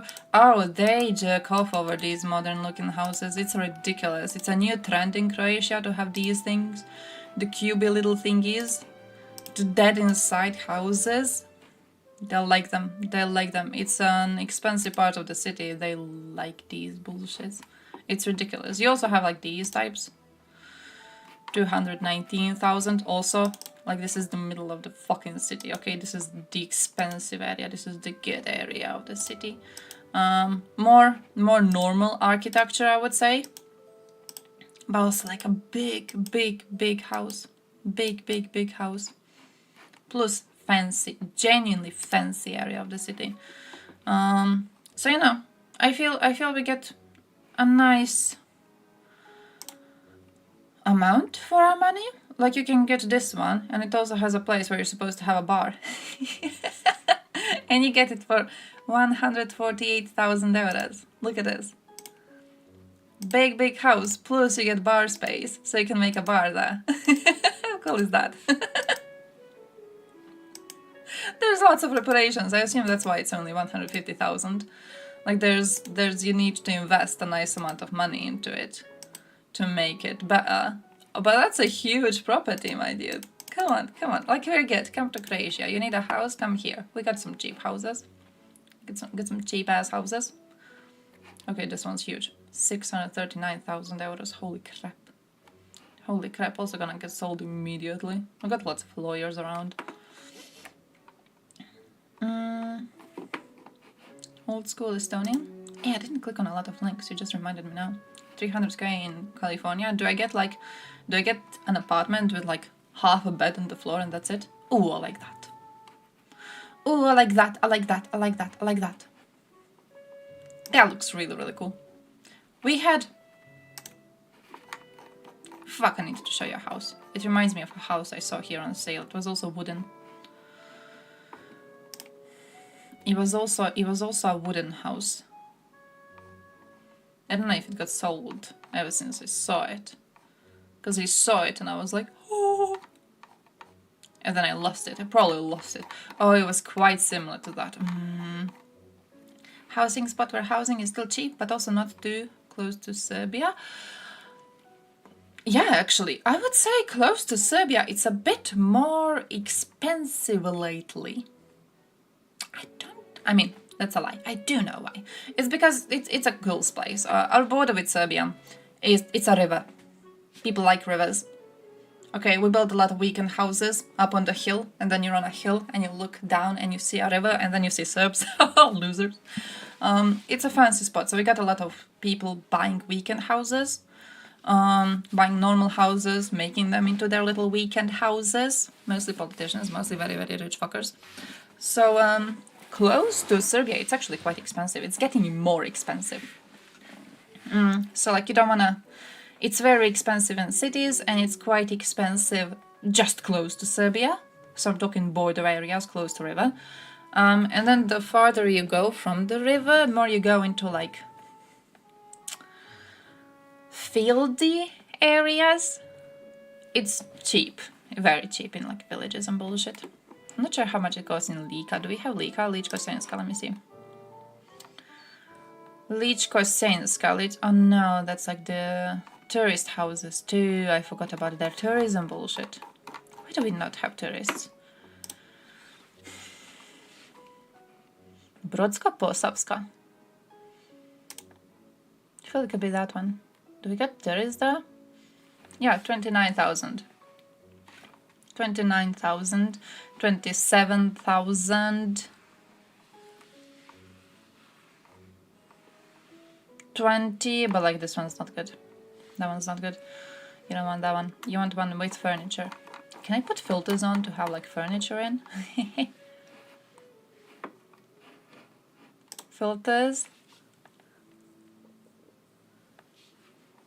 Type of our housing. Oh, I can. Oh, wait, let's do that. Oh, let's do that. Okay, selling houses, and the only filters I want is that there's already furniture inside. There's already furniture. I want to have a backyard. I want to have a garage too. I feel like I need a garage. But furniture is what's most important for me. So let's go. Let's go sniff around. And now when you sort them, lower prices first, the cheapest ones with full furniture. These ones are ads. These ones are lying to you. You want to cross over the very, very cheap ones because they want you to call, and then you call them and then they give you the actual price. You got Dobshin, Vladislavci. 22,000 euros. Big house. Big piece of land in front of it. Plus you get the furniture. It actually is moldy 1970s. Not much better than what you would have expected. But look at it, you get everything. You get everything in the house. Now, don't know how many of you are planning to buy a house. You're Twitch viewers, you're probably not really too. But listen, if you have a plan to buy a house, and if you plan to buy a house with furniture, if you plan to buy it with, you know, actually like going to an area, meeting the owner of the house, writing a contract with him and everything, make sure you get into that house as soon as possible, because I know of a situation locally where a dude was selling the house with furniture still inside, right? And the buyers didn't come for quite a long time into the house. And so he was like, okay, I'm gonna do some cleaning. And then, in the house that he moved to later, there was a light bulb that went out, for example. So he took a light bulb from the house that had furniture in it, because, this is my old house.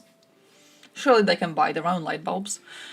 And then he figured out that his lamp, for example, in the new house wasn't really fitting the vibe of the room, so he could just take the lamp from the old house. And then his washing machine in the new house broke, so he figured he can just take the washing machine from the old house, right? Because the new buyers didn't come in, and he was like, they're not going to remember what I took. They're not going to remember it at all. And it reached a situation where what I assume happened is he took so much out of the house that he was like, I might as well just take it all, and maybe they forget that they bought a house with furniture. Maybe they think they bought it without furniture. So he took out everything. He took out every single piece of furniture. He took down radiators. He literally took them from the wall and carried them into the new house. New people moved in. It was empty, barren. So maybe be careful when you do that shit, okay? Just move in as soon as possible while they don't have time to take everything from you. None of them have garages or parking space outside. Oh, that's bullshit. Oh, that's bullshit.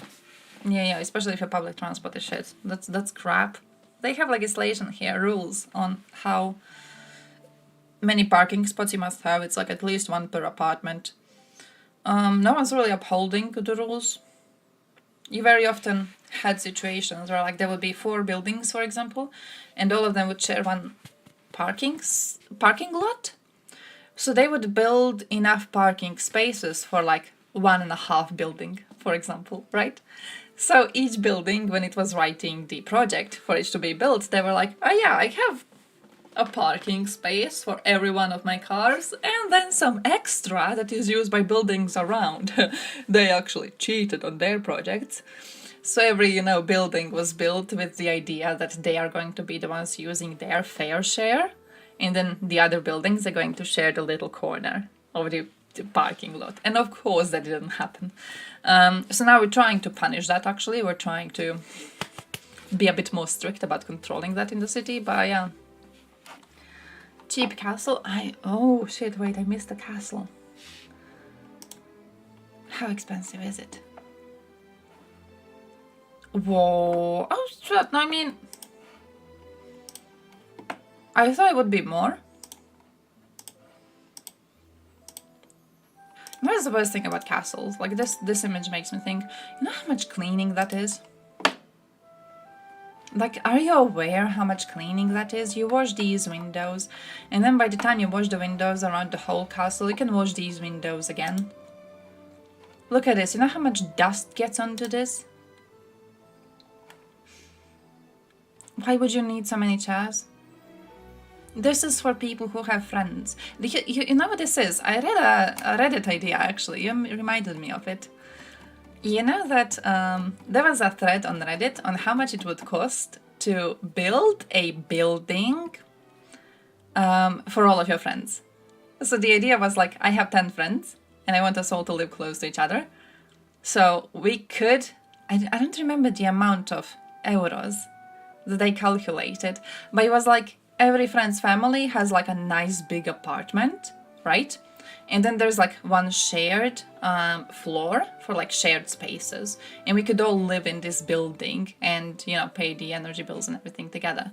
A castle seems like a very fancy medieval version of that. Because I assume with the amount of rooms and everything and shared living space, this would be bullshit if you didn't have a huge family or a bunch of friends to share this with. You can make every family clean one room, and they would still have a whole month of cleaning to do. Living together with friends is a great way to lose most of them. Oh my god, my friends are chill. Castle commune, hey!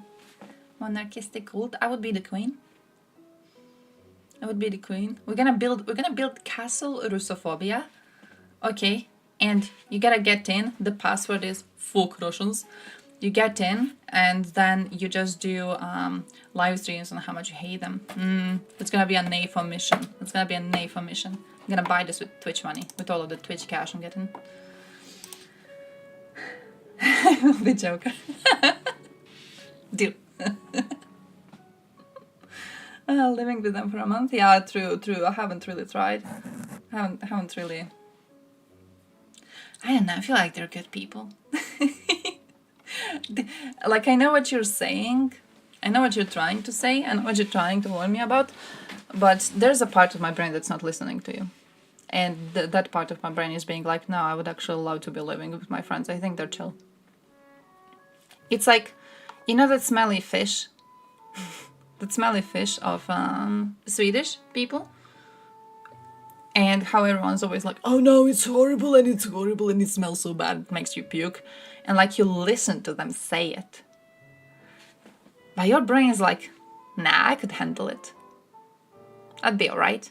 I wouldn't throw up. I could handle it.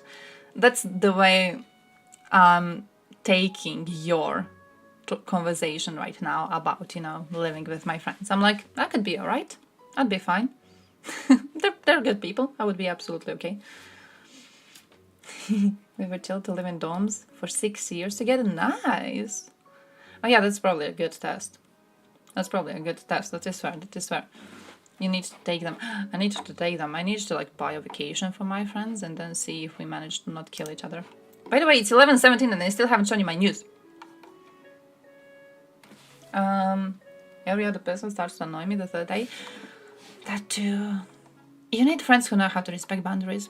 That's what you need. They need to be the types who are like, if you tell them to fuck off, they're like, okay, I actually will. And then they actually do. It's hard to find that. It's hard to find that for a relationship too. Like someone who's going to be like, oh, you want to spend half an hour just like scrolling on your phone? Yeah, sure, chill. You know, I like that. It's hard to find people who are able to handle something like that.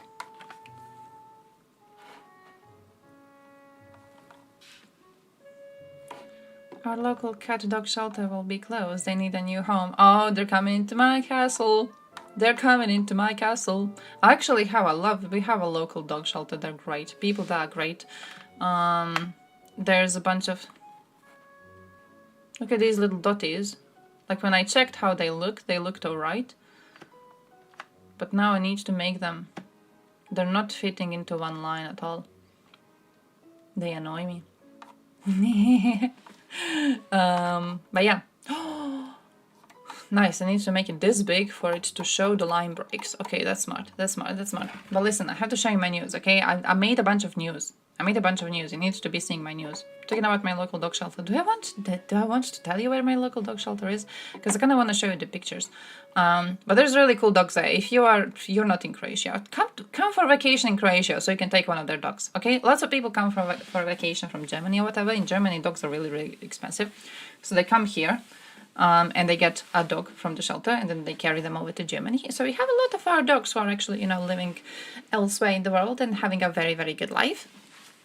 So come here and take our dogs. We still have shit laws. I mean, most of you have shit laws. Most of you are not Germans. I don't know who else has good German laws. Germany is really, really good when it comes to controlling pets. And like who is allowed to own pets. I'm really, really happy with their laws. I'm really happy with strictness that they apply when upholding these same laws. I hope we do the German model too. Couldn't Germanize our people, so they're Germanizing our pets. True. Good way to say it. But look, it's actually kind of cute, okay? Because they're usually rich people, okay? So they come to Croatia, they come for a vacation, they learn that we have a dog shelter here. It's not like we advertise all the time, but we do talk to them regularly about it. Mostly because what happens is they get shocked when they see so many stray dogs on the street, right? So they get shocked, and then we're like, oh yeah, it's a horrible situation. There's so many stray dogs, and we don't have proper laws here. We do have a very good dog shelter nearby, though, if you would want to look what's going on there. You know, if you wanna maybe like help them with some donations, and you can also walk the dogs. It's one of my favorite things. You can apply to volunteer, and then you can walk a dog. And they just, like, you come in on Saturday, Sunday, depending, and you get like a dog leash, and you pick a dog and you walk them. There's like a whole nice walk down to the river and then all the way back to the shelter. So you take a dog for a walk. And a lot of dogs get adopted this way. So when tourists come, we push them into doing that, and then they adopt the dog, and then they carry them over to whichever country they are in. And Germans, for some reason, are the best when it comes to this. We also have a lot of Germans who are donating. We get a lot of Germans who are sending like monthly food donations to the shelter in question. I don't even know why.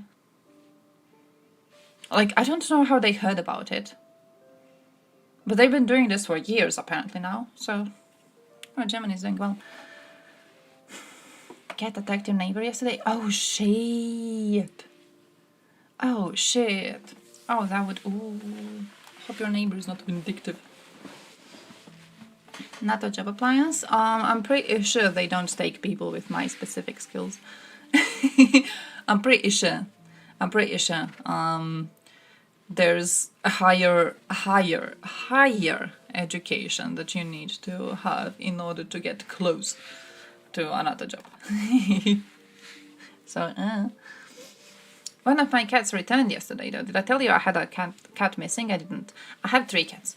And one of the 3 was missing.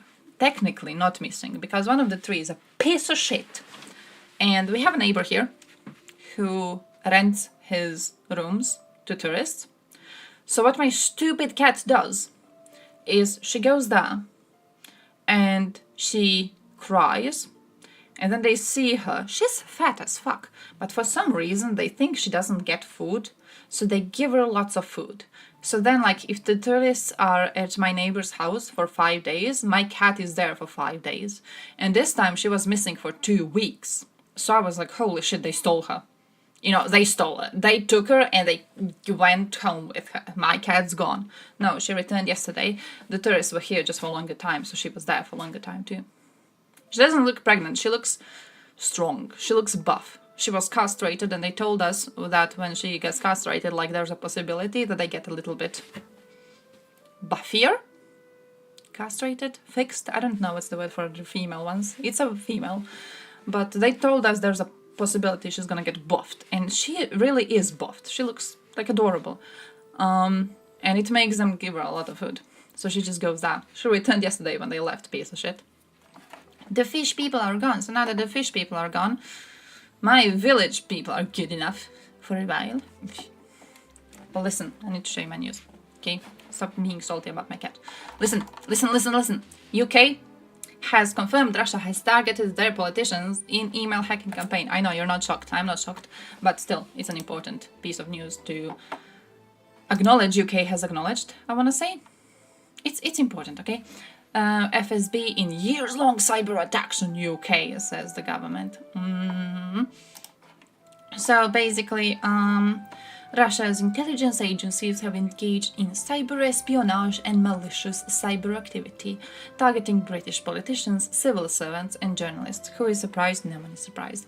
The UK has taken some measures by imposing certain sanctions, which is good enough, I don't know. They did summon the Russian ambassador to the UK. I was looking into these news last night, until like 2 in the morning. When I last looked into these news, the ambassador was unavailable for a comment. I do not know if he made a comment today. But yesterday when I looked into it, he did not. One group stole data through cyber attacks, which was later made public. And this included material linked to the 2019 elections.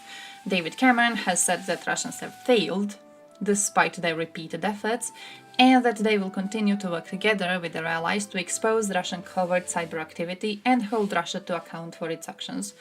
Do I believe in that? I'm not really sure. But we'll see. Those targeted by the organization come from across the political spectrum. Here I link to the party in question, which is the Scottish National Party. He told BBC a member, MP, told BBC that a group believed to have been linked to Russian intelligence stole his emails. So he went public with this to, kind of preempt the leak. The leak never happened. They have access to his emails, but they just didn't do anything with it. Was it because he revealed it first or why? We don't know, but, nothing happened out of it. Brandon O'Hara has said that Russia's actions were part of a persistent pattern of behavior and asked if the government had considered making cybersecurity training mandatory for all MPs and their staff. Because apparently what they do is they just give their login information on suspicious websites, and that is how Russians gained access to it. Like they send you a SUS link, you click on a SUS link, it's like, oh yeah, log in here to your email, and they just log in. So I don't know. I feel that when you say Russian hacking group, I feel people imagine like, the cyber security and everything, and a dude like quickly typing shit on his keyboard and there's numbers and everything flying around, and it turns out that they just send like the normal phishing emails and politicians fall for it. So, yeah, I think there's even like a description somewhere. Did I have a description? There's a part of these in which they're like, oh yeah, like people just gave access. People just gave their information. That was the hacking. It was people giving their information. Yeah, I thought when they said hacking, I thought it was because there was a real situation, but USA one, by the way. So USA is currently a bit because they also had a lot of hacking attacks by Russians. One of them was an actual hacking attack because they managed to get into their, it was some sort of an online library. Basically, Russians have access to a lot of information by scientists, right? They got a lot of information, and then the library in question wasn't able to post anything for a while because of this.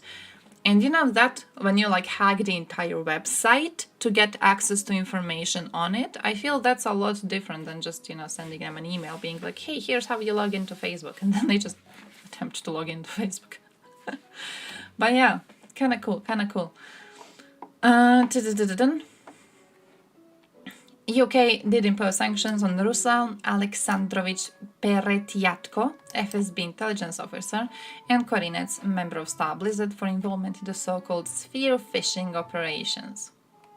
US Justice Department announced separately that it had brought criminal charges against both of these people in connection with the hacking conspiracy.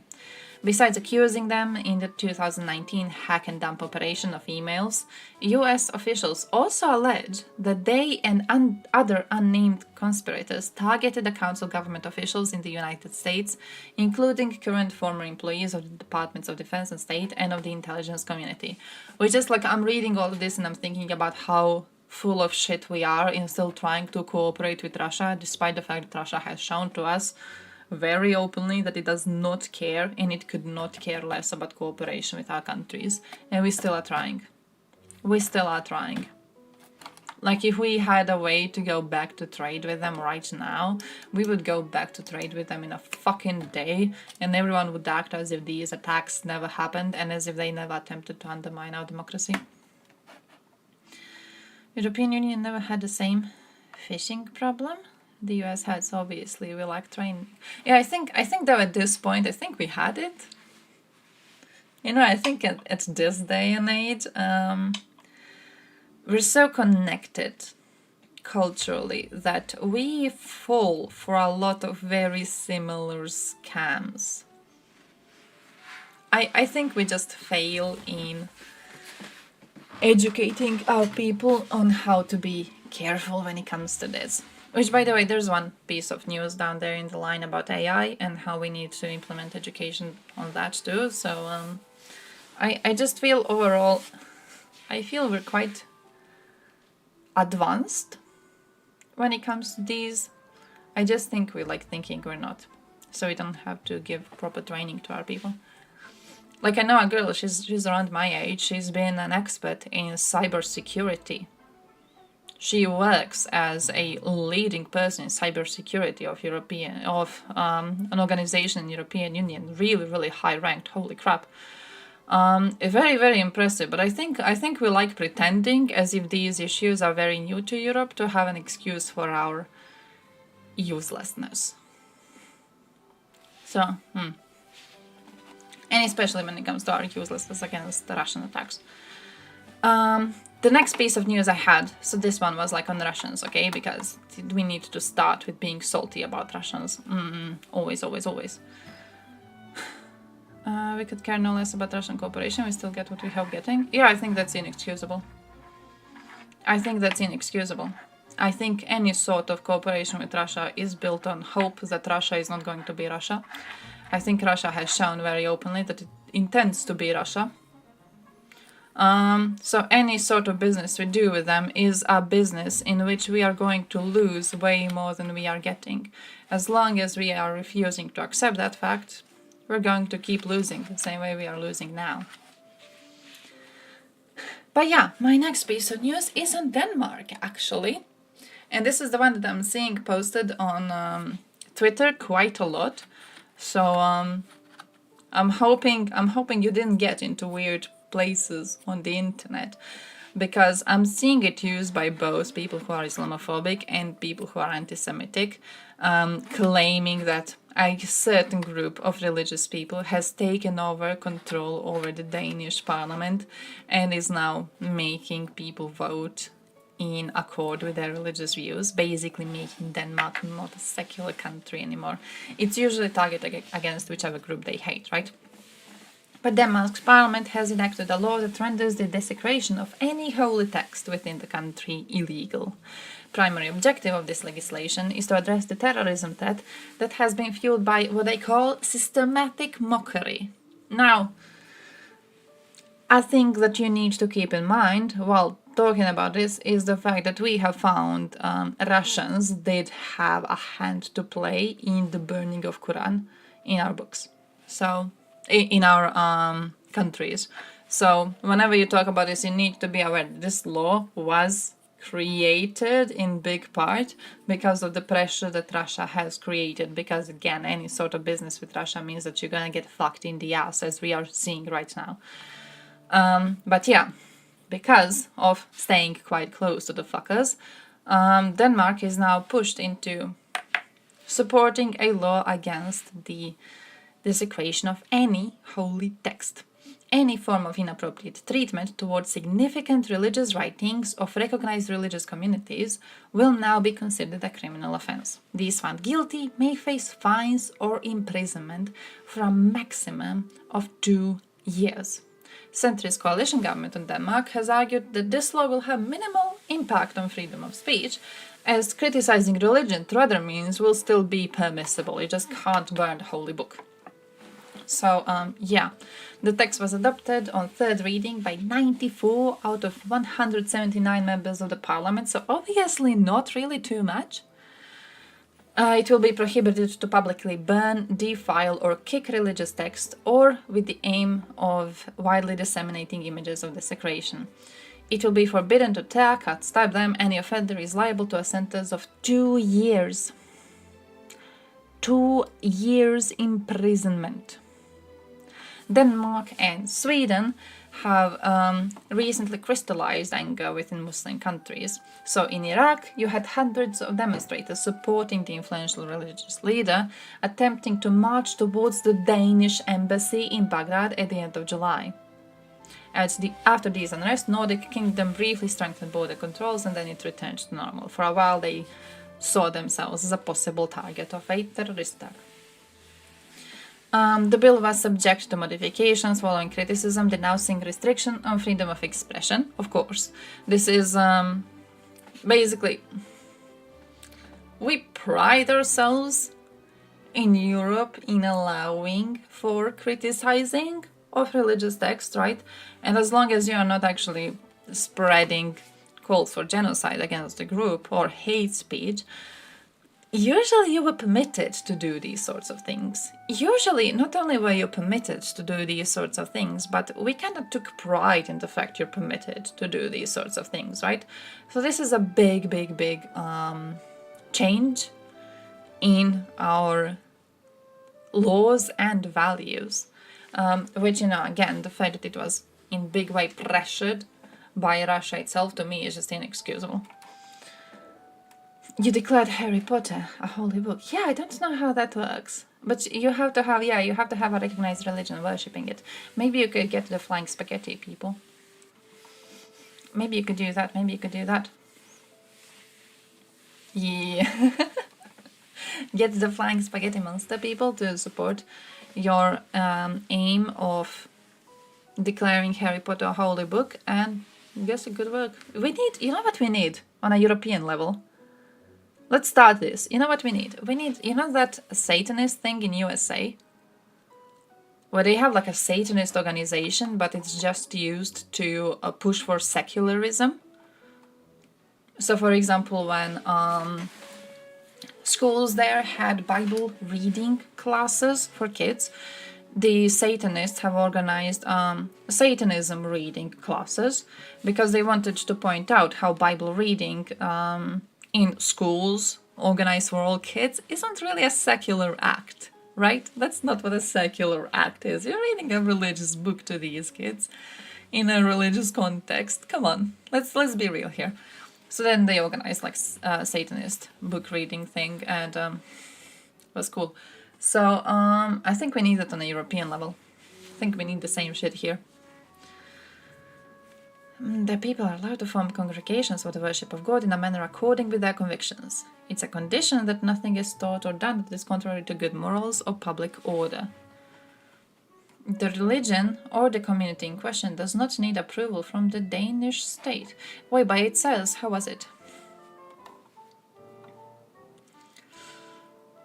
Significant religious writings of recognized religious communities. So don't you need to have a recognized religious community? Oh, Jesus Christ, enjoy yours. I think Jesus was right. I think Jesus was right. I think Jesus was cool, actually. I think Christians don't know how cool Jesus was. That's what has been my experience in talking to them lately. I've been trying to push for conversation about the Pope more often recently. And I genuinely hold the position that Christians don't know what the point of Jesus was. They don't know who the man was supposed to be. They don't know what his message was supposed to be. So yeah. I'm a better Christian than Christians are, is basically what I'm saying.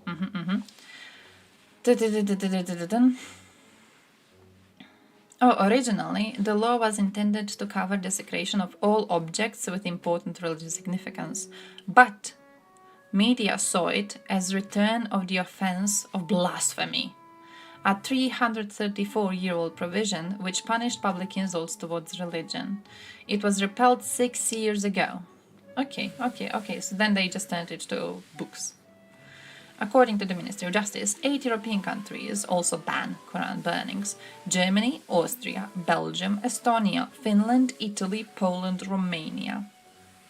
You see, it's not prohibited in Croatia, because we are actually the pinnacle of freedom. So come to Croatia. Come to Croatia and burn books around. No one's gonna stop you. No one's gonna arrest you. We're nice people. Why is this? Geese. Do we have translations? Because we need translations. Здравствуй, друзья. Где столько воздуха набрать? Я уже сам не знаю. Oh, we don't have translations. Крупнейшая экономика Европы и по темпам роста сейчас опережает все ведущие страны Евросоюза. 14 hours ago? Didn't they say the same thing months ago? Am I hallucinating? Франции. Так быстро не растет похоронный бизнес. При этом в структуре экономического роста России все большую долю занимают так называемые базовые несырьевые отрасли.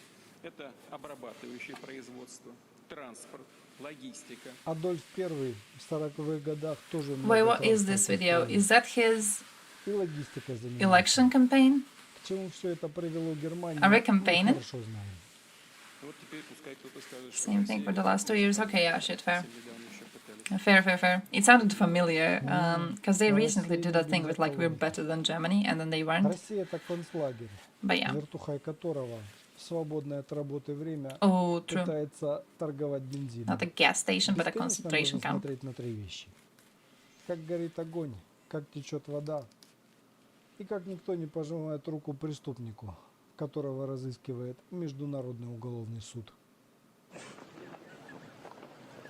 I mean, this is another one of those things. Oh, I want to be salty about this. I really want to be salty about this. You guys remember OSCE meeting? OSCE meeting 30th of November, 1st of December. Lavrov was allowed to come in.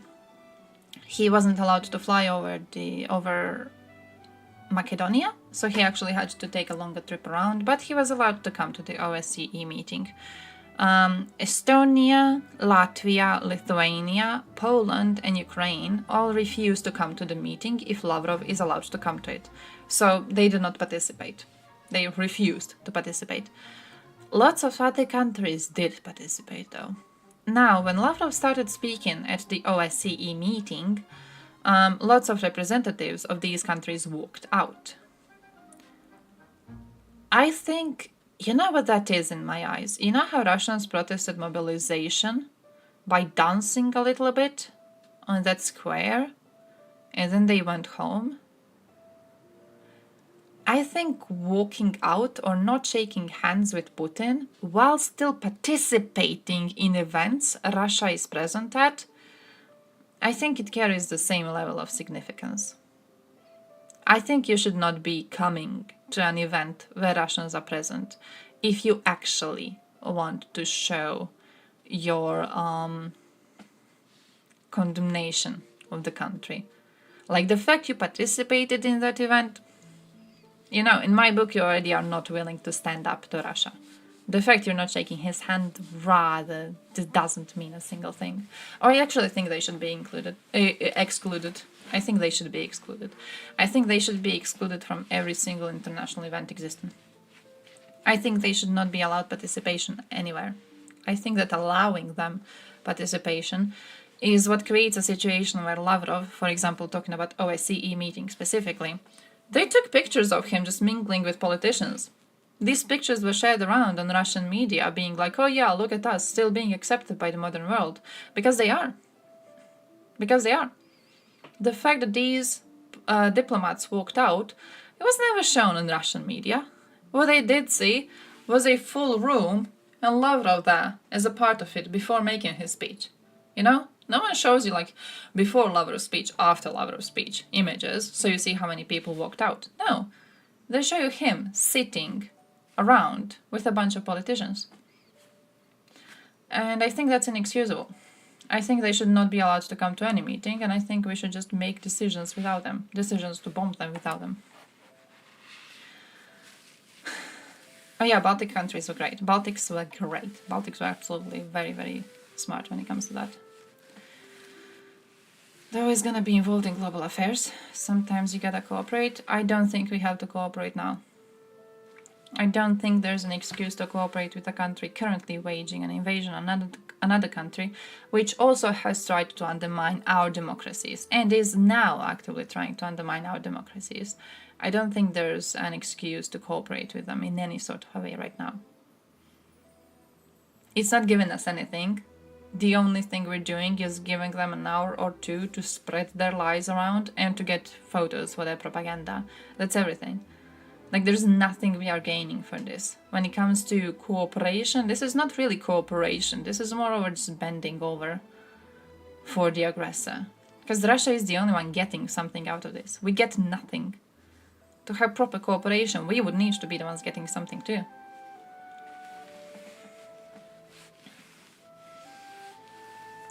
China, oh damn. Merkel's policy, it's what got us here in the first place. Yeah, that too. Oh, sometimes you gotta cooperate. So you cooperate through a lot of bloodshed, they do, and then you keep on cooperating, and then, I don't know. You hope somehow that they change? Maybe? You hope that they change before they knock on your doors, I guess? What is that Polish song? You know that? Is it a Polish song? The one about Ichkeria, the one about Grozny being destroyed, which says that they will not stop. Russian soldiers will not stop until they knock on the gates of heaven and kill the angels themselves.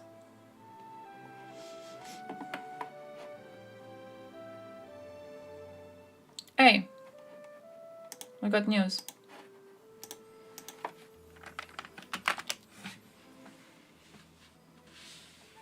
We got news, we got news, we got news. Supreme Court of Finland refused to extradite to Ukraine the war criminal Jan Petrovsky. That's what we got today. So great.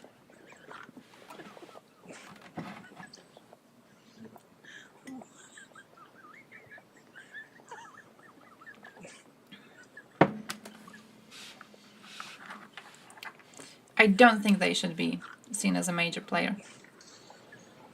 I think immediately there, like I already disagree with that. They should not be seen as a major player.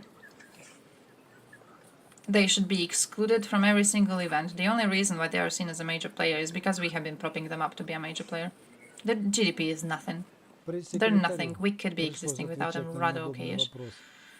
Почему самолет Путина сопровождают российские истребители? Если Объединенные Арабские Эмираты и Саудовская Аравия это страны стабильные, безопасные, то окружение, конечно, регион смежный, по опасностями и непредсказуемостью. Короче, на соседнюю Needs страну a big service. I genuinely think we could just continue existing without propping them up. утвердил выборы. Like why are they our world player? Because we have chosen to keep desperate trade with them, despite the fact that they have kept on butchering more and more people. We chose to keep relying on them. It was a choice of ours to make them into what they are today. We allow them to become what we see as a strong player in the world scene. We could have just not done that. We could have just not. When it comes to them buddy up with China, I'm absolutely GG with us blackmailing China out of it.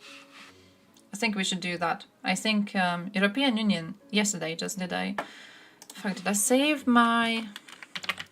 I didn't save, I think Euronews, who did an analysis of this, but I didn't go through the entirety of it. They did an analysis of like European Union and China relationship and how basically what sort of differences were pointed out yesterday. And I thought we could have been stronger.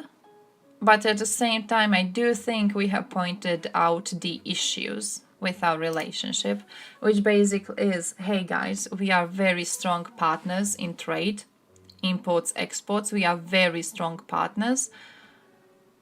How come you are working with the greatest threat to us? Like, you want us to continue the partnership? You want us to grow the partnership? And then you continue doing deals with states that threaten us? Are we sure this is a relationship that's going to be able to continue? I think the message should have been a lot stronger and a lot more threatening, but that's just me. I'm okay with sending it. And I think China is not a stupid country. I think Chinese are not blind. I think they don't trust Russia already. I think they have shown that they're not really too happy to work economically together with Russians. I think China would know what is the smartest decision to make regarding their economical might. Because if you look at, could they get the same value out of Russia that they are getting from us? They couldn't.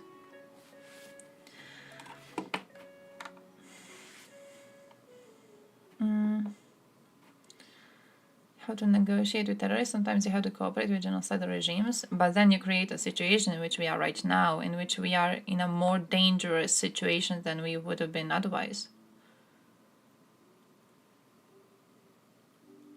Allowing the breaking of international law creates more issues. Like we tried to cooperate with genocidal dictators, it brought genocidal dictators close. We will try to cooperate more, it's gonna bring them closer.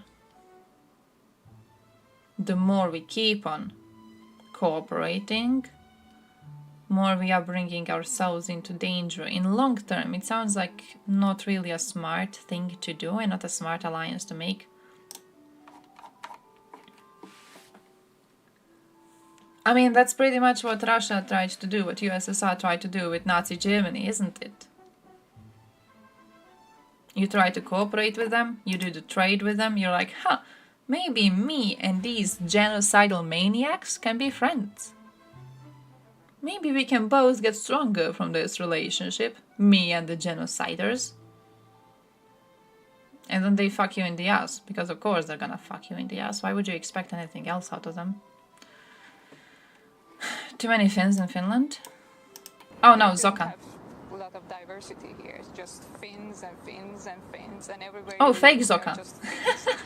So it's a bit difficult to blend. Fake Zoka. Fake Zoka.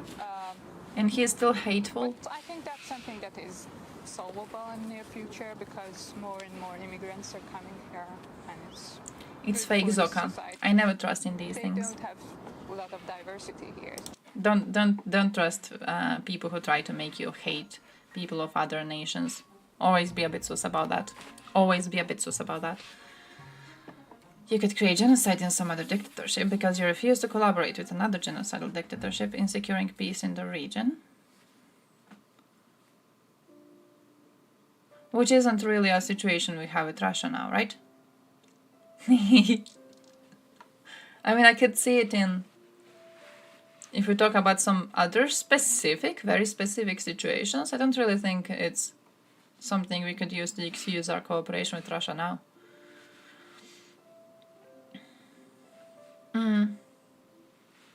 Only the weak surrounded would actually hope the other respects the laws. That is true. As a representative of a country that got butchered by a state which did not respect the international laws and therefore crossed over the border and killed a bunch of our civilians, yes, I can confirm the weak hope others respect the law and the weak hope for protection from the others. A big problem right now is that the others cooperating with genocidal maniacs has created a world where we can't rely on others protecting us. Because the genocidal maniacs have, expanded their area of genocide to us. And now we're in a situation where it's like, oh, okay, is Western Europe going to be more committed to keeping its own strength and influence in the region, or to cooperating with Russia-allied peoples who want to kill us? And we don't know. No, I'm not from Russia. I am not from Russia. I'm from Croatia, and I like talking about Europe. Oh, the indigenous people in Finland? Yeah, it's true. There has been lots of discrimination ongoing, absolutely. I remember this being a problem while Sanna Marin was still the prime minister. True. If Israel wants peace, they're gonna have to cooperate and negotiate with some genocidal maniacs. I could see that. I think that it doesn't excuse our politicians cooperating with Russia. I think it's one of those situations where, like, you could excuse it in some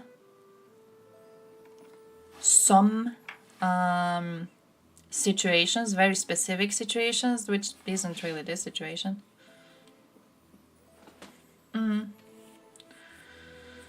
Negotiate with reasonable Palestinians. To be fair, I think like a lot of civilians are just not terrorist supporters. I don't really think civilians are like active terrorist supporters. I do think most Palestinians are people who just want to live and to have peace. Right? Peace to me, like security in their own land. I think most of them can be reasoned with. I mean, most of them can be reasoned. Most of them are absolutely reasonable. In the same way, I think lots of Israeli civilians are absolutely reasonable. But I think when they were talking about genocidal maniacs around Israel, I think they were talking more about the fact that Israel is threatened, I would want to say, by a lot of countries around it, or at least it has been historically. So if it wants to have a real chance at peace, it will need to figure out a way to have a relationship with countries around it without it wanting to destroy it.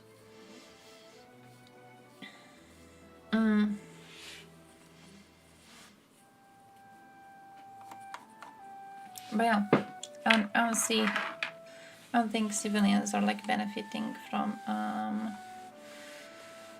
this at all, and I don't think there's a big number of civilians who are supporting a war.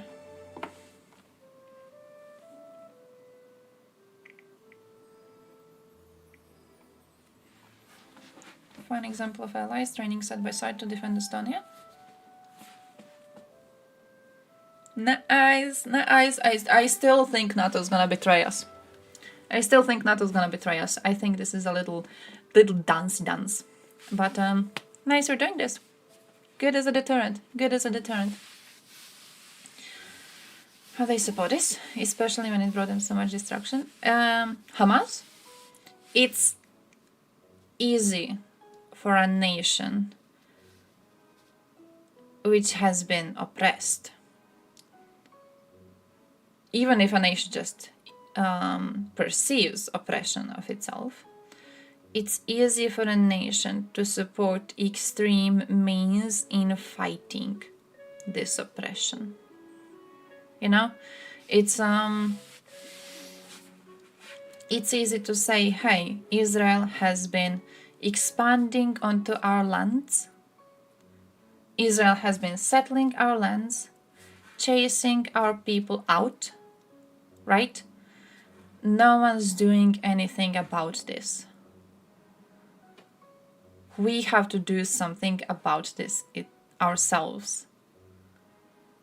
And then when you have a terrorist group formed, you know, it's easy to see civilians be okay with it. Not in all of situations do you actually get a terrorist group being formed out of this. Sometimes it's just anger and frustrations in the population, and they don't actually do something. They're just like angry and frustrated overall, and you see it spill out in different ways.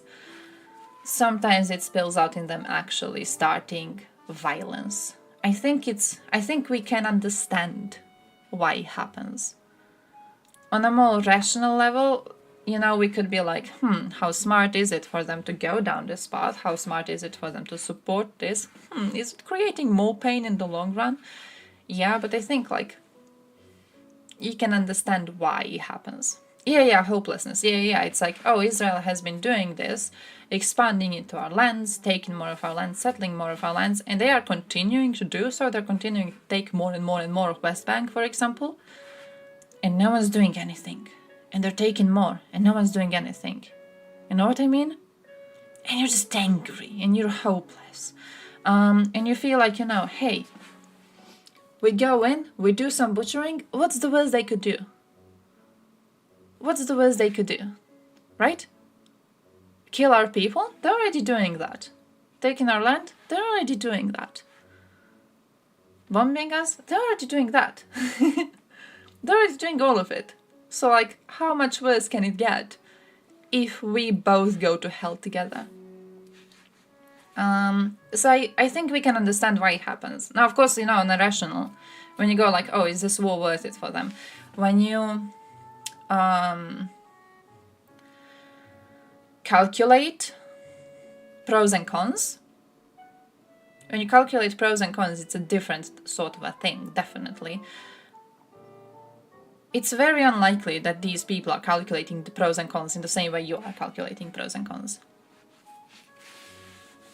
It's like, you know, when you watch like anything, when you watch a football match or something, when you watch a TV show, and you're watching it from the outside, so your perspective is immediately different.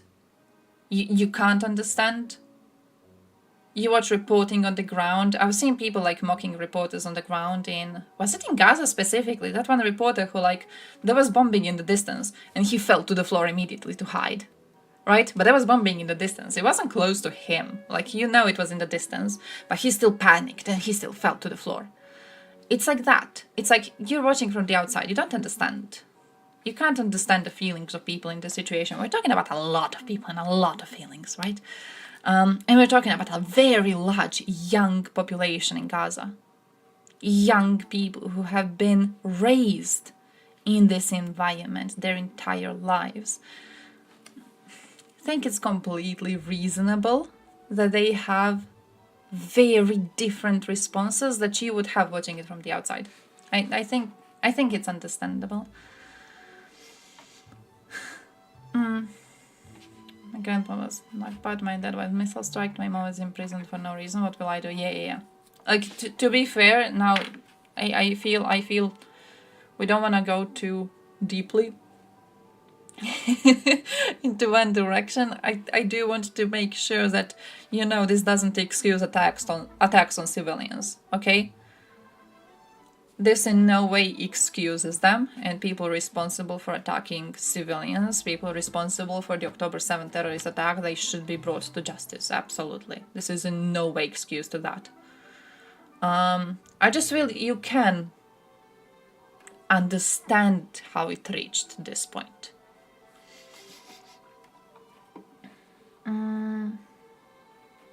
Did you?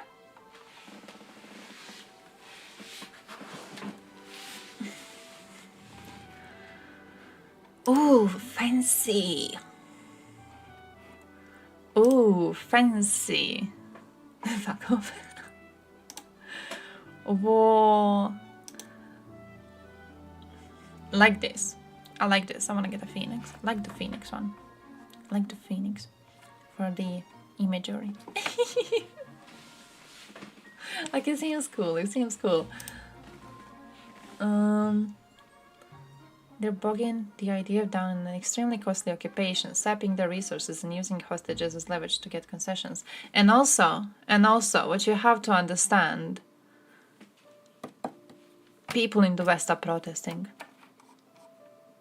That's a big thing. People in the West are protesting.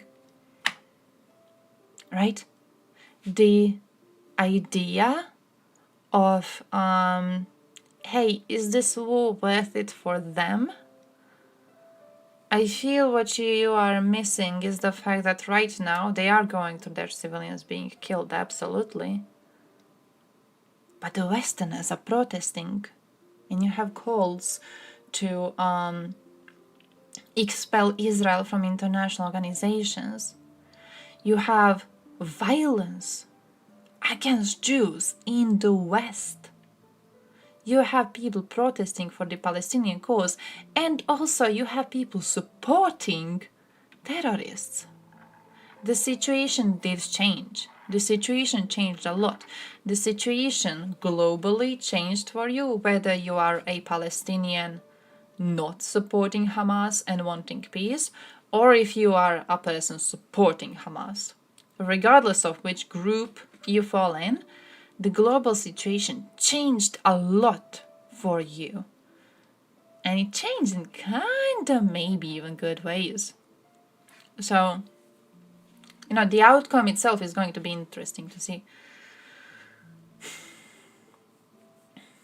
Israel was designated as a major non-NATO ally in 1987 by US President Reagan and has since cooperated with NATO. Definitely. It's important, while having the conversation on this, it's important to, keep in mind that Israel is a major non-NATO ally. It is an ally to all countries, and it has a right to exist.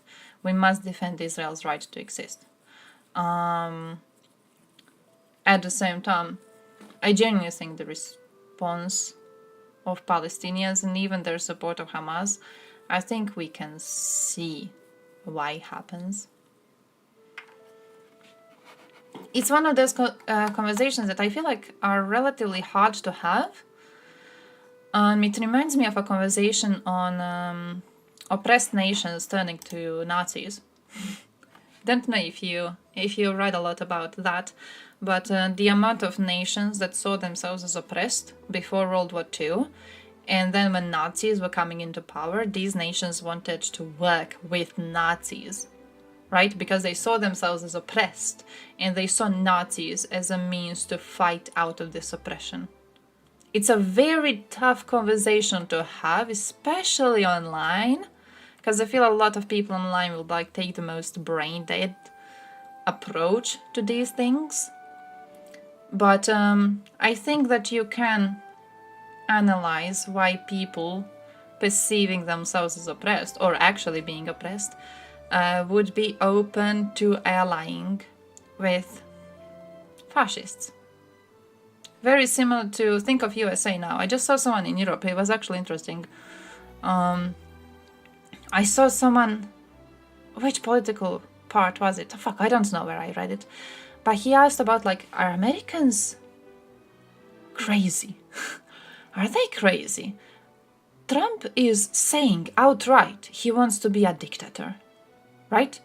He's not hiding it. He's not hiding behind some perceived democracy he's trying to bring to USA. He's very open about him wanting to be a dictator.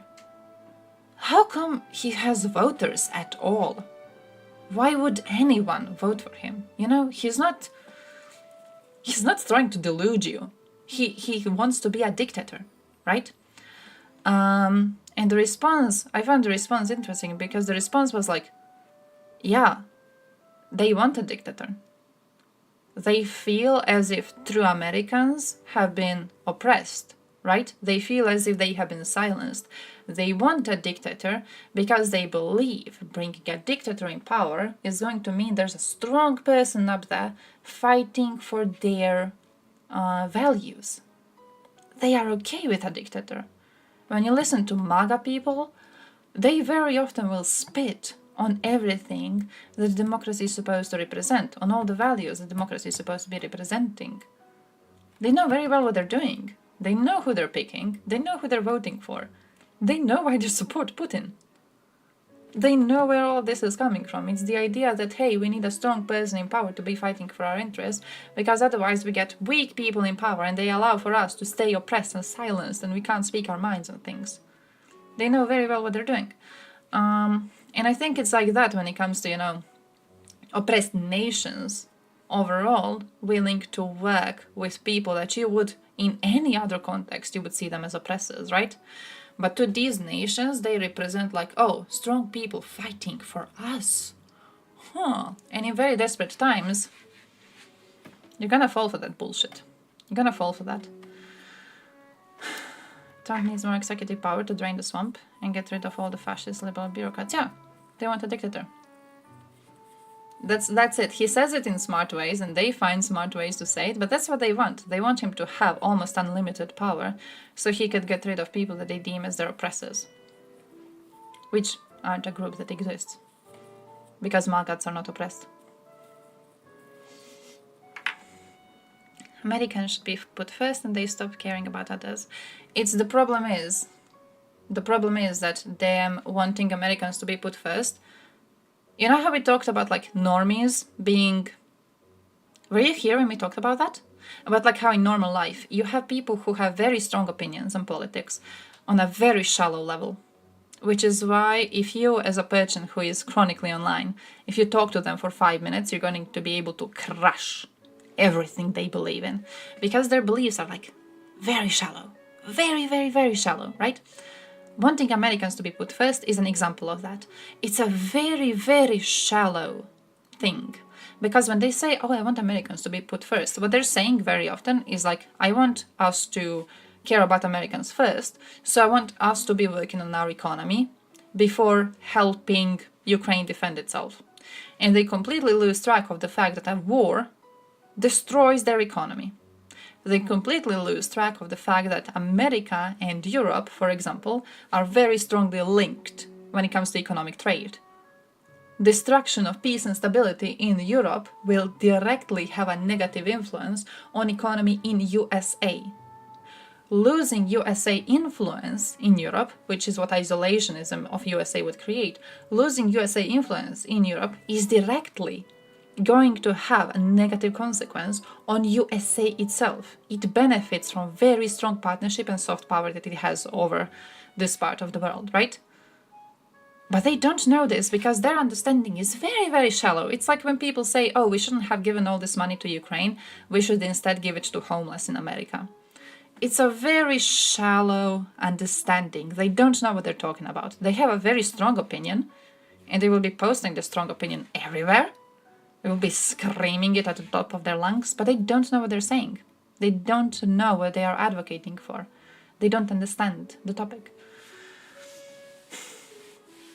Convinced that Biden and the deep state that controls him is the dictator, and they need a strong leader to weed it out and bring back democracy. Yeah. Which is how you get a dictator. It's how Russia got a dictator. Hey, talking about that, I actually saved a post on this, but it's very much exactly the same path Russia took.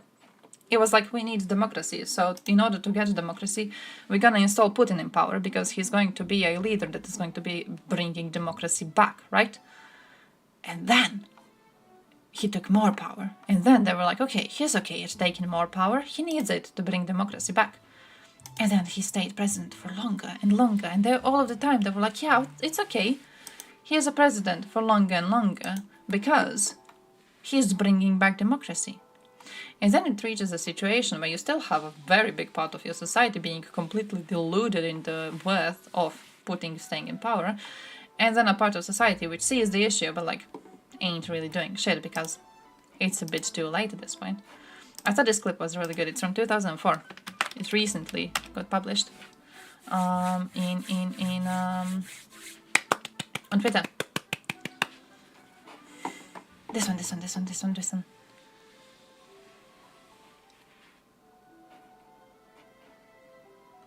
Все время говорят, в стране война, в стране терроризм, надо бороться, надо отменить выборы, надо навести порядок, закрутить гайки. Я хочу просто обратиться ко всем присутствующим и всем, кто нас видит. Нам с вами морочат голову. Сегодня вы можете избрать себе лидера региона, завтра не можете. То есть получается, что нас с вами держат за быдло, за болванов. Жириновского мы, оказывается, у нас хватает ума избрать. Путина нам хватает ума избрать. А вот, извините, губернатора мы уже убогие, мы не можем избрать. Извините за слово, впаривают диктатуру, нам впаривают коррупцию, нам впаривают лишение каждого из вас последних прав. Вы не будете знать ничего, что происходит. Вы будете кушать только вранье.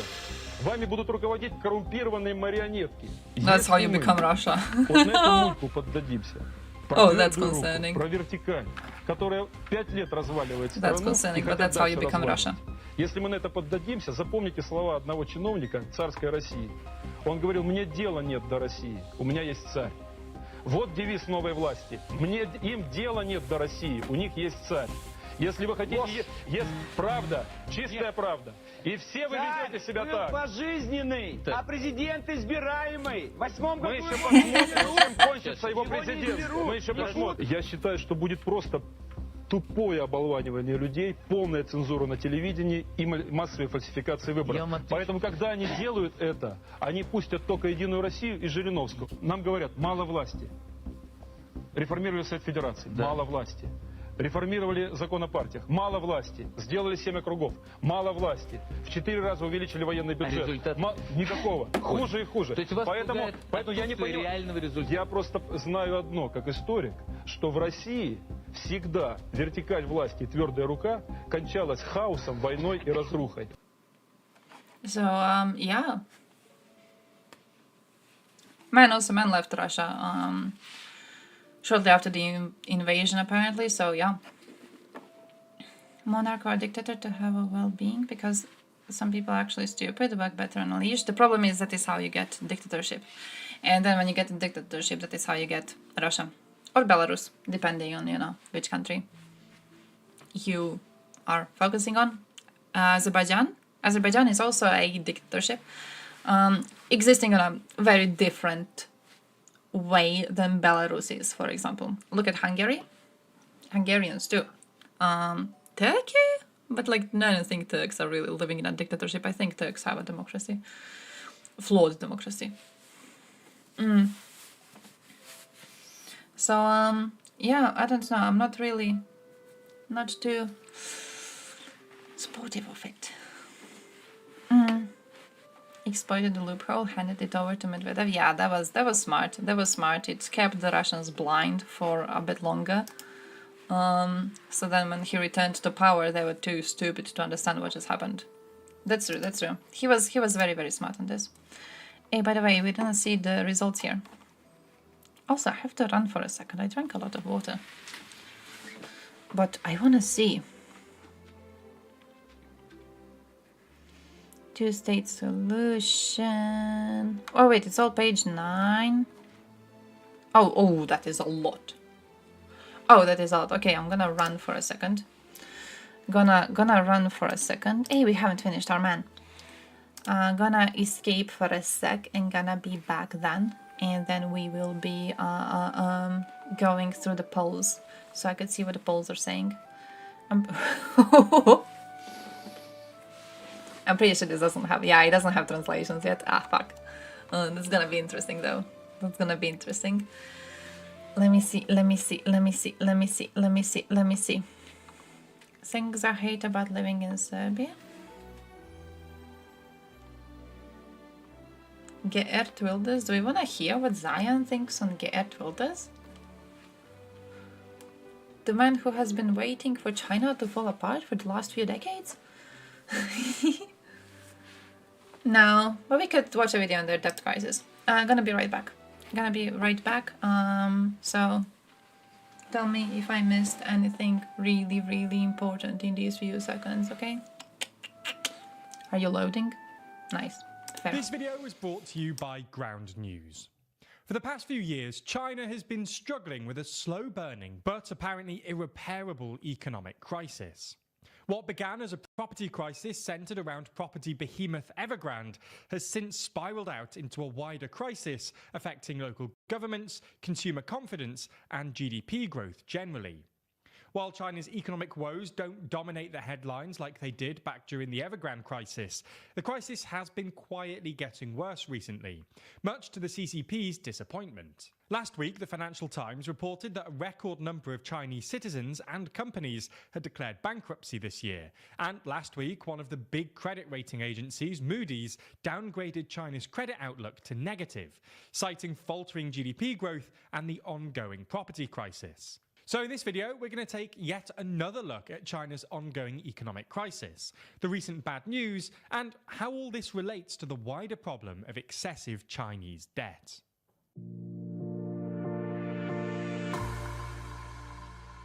Before we start, if you haven't already, please consider subscribing and ringing the bell to stay in the loop and be notified when we release new videos. To understand this story, you need to know a bit about China's debt problem. At first glance, China doesn't look like it has a debt problem at all. After all, according to the IMF, China's central government debt to GDP stands at just 77%, below every G7 country except Germany. But this obscures the extent of China's debt crisis for two reasons. First, unlike in other countries, in China, the state doesn't just borrow via the central government, but also indirectly via state-owned banks, funds, and local governments. If you include these, China's debt to GDP ratio suddenly ends up at about 120%, roughly the same as the US. Second, on top of this public sector borrowing, the private sector in China also has a lot of debt, especially by developing economy standards. While the data differs a bit depending on which source you use, Reuters' analysis in 2014 found that private debt in China, expressed as a percentage of GDP, overtook the G7 in about 2013. All in all, China's total debt, including both public and private borrowing, currently stands at a bit over 280% of GDP, according to Bloomberg analysis from earlier this year. This would suggest that China's debt ratio is far higher than that of basically any country with a similar GDP per capita. Analysis done by the Financial Times in 2018 found that, while China had a similar total debt to GDP ratio to other developing economies in the early 2000s, it's since diverged, and in 2018 it was already roughly double that of other developing economies. So why is this? Why is Chinese debt so high? Well, while a total explanation is probably beyond the scope of a TLDR video, and economists are still arguing over the precise causes, data suggests the overall increase in China's debt ratio has mostly been driven by three things: corporate debt, local government debt, and household debt. Corporate debt is so high mainly because Chinese companies have taken out copious amounts of cash in an attempt to capitalize on China's unprecedented and rapid economic growth. Property developers are the best examples here. They've borrowed lots of money on the assumption that Chinese property prices, especially in urban areas, would continue to rise at the rate they did in the 90s and 2000s, which is why the recent slowdown in house price growth has proven so problematic. Another big contributor to the increase in total debt are local governments and local government financing vehicles, or LGFVs, which are basically shell companies created to allow local governments to borrow money against the value of the land they own.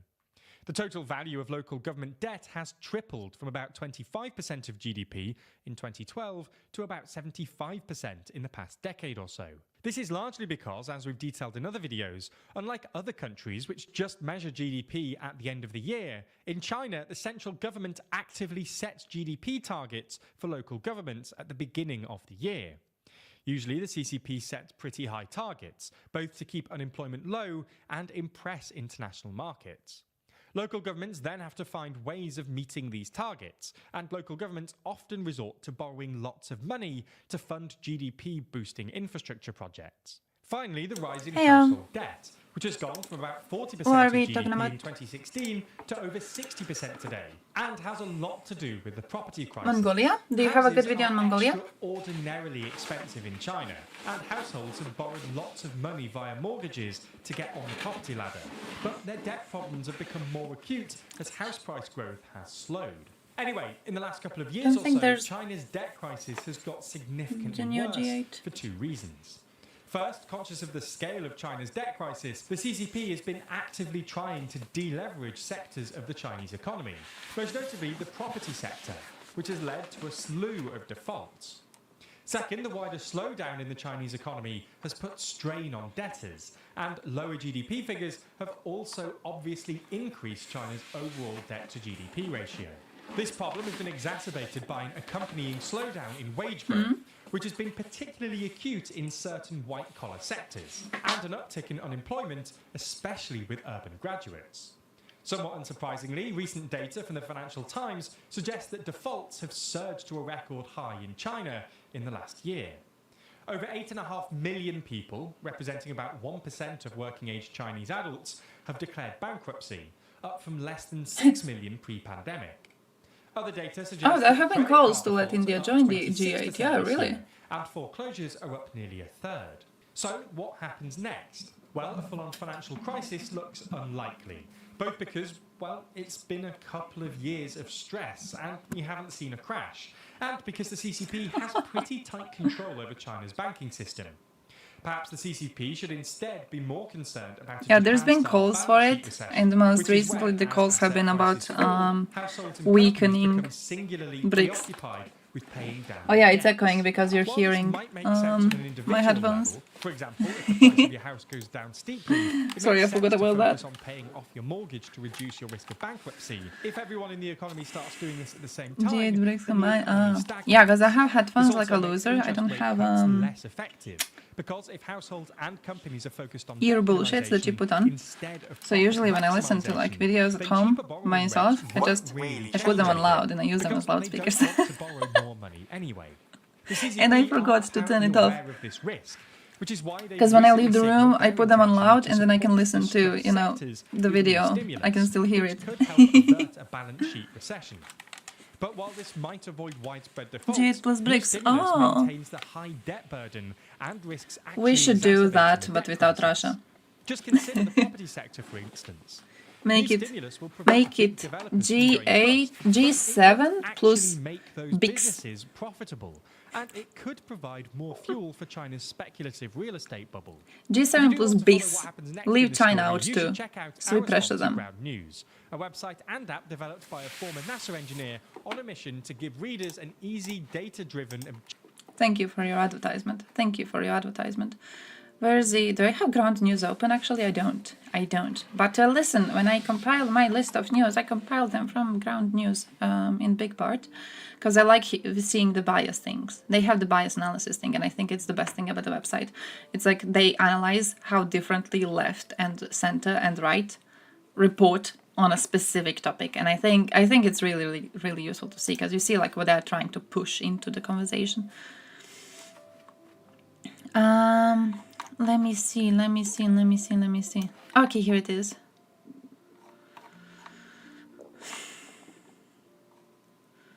Region, gender, average age.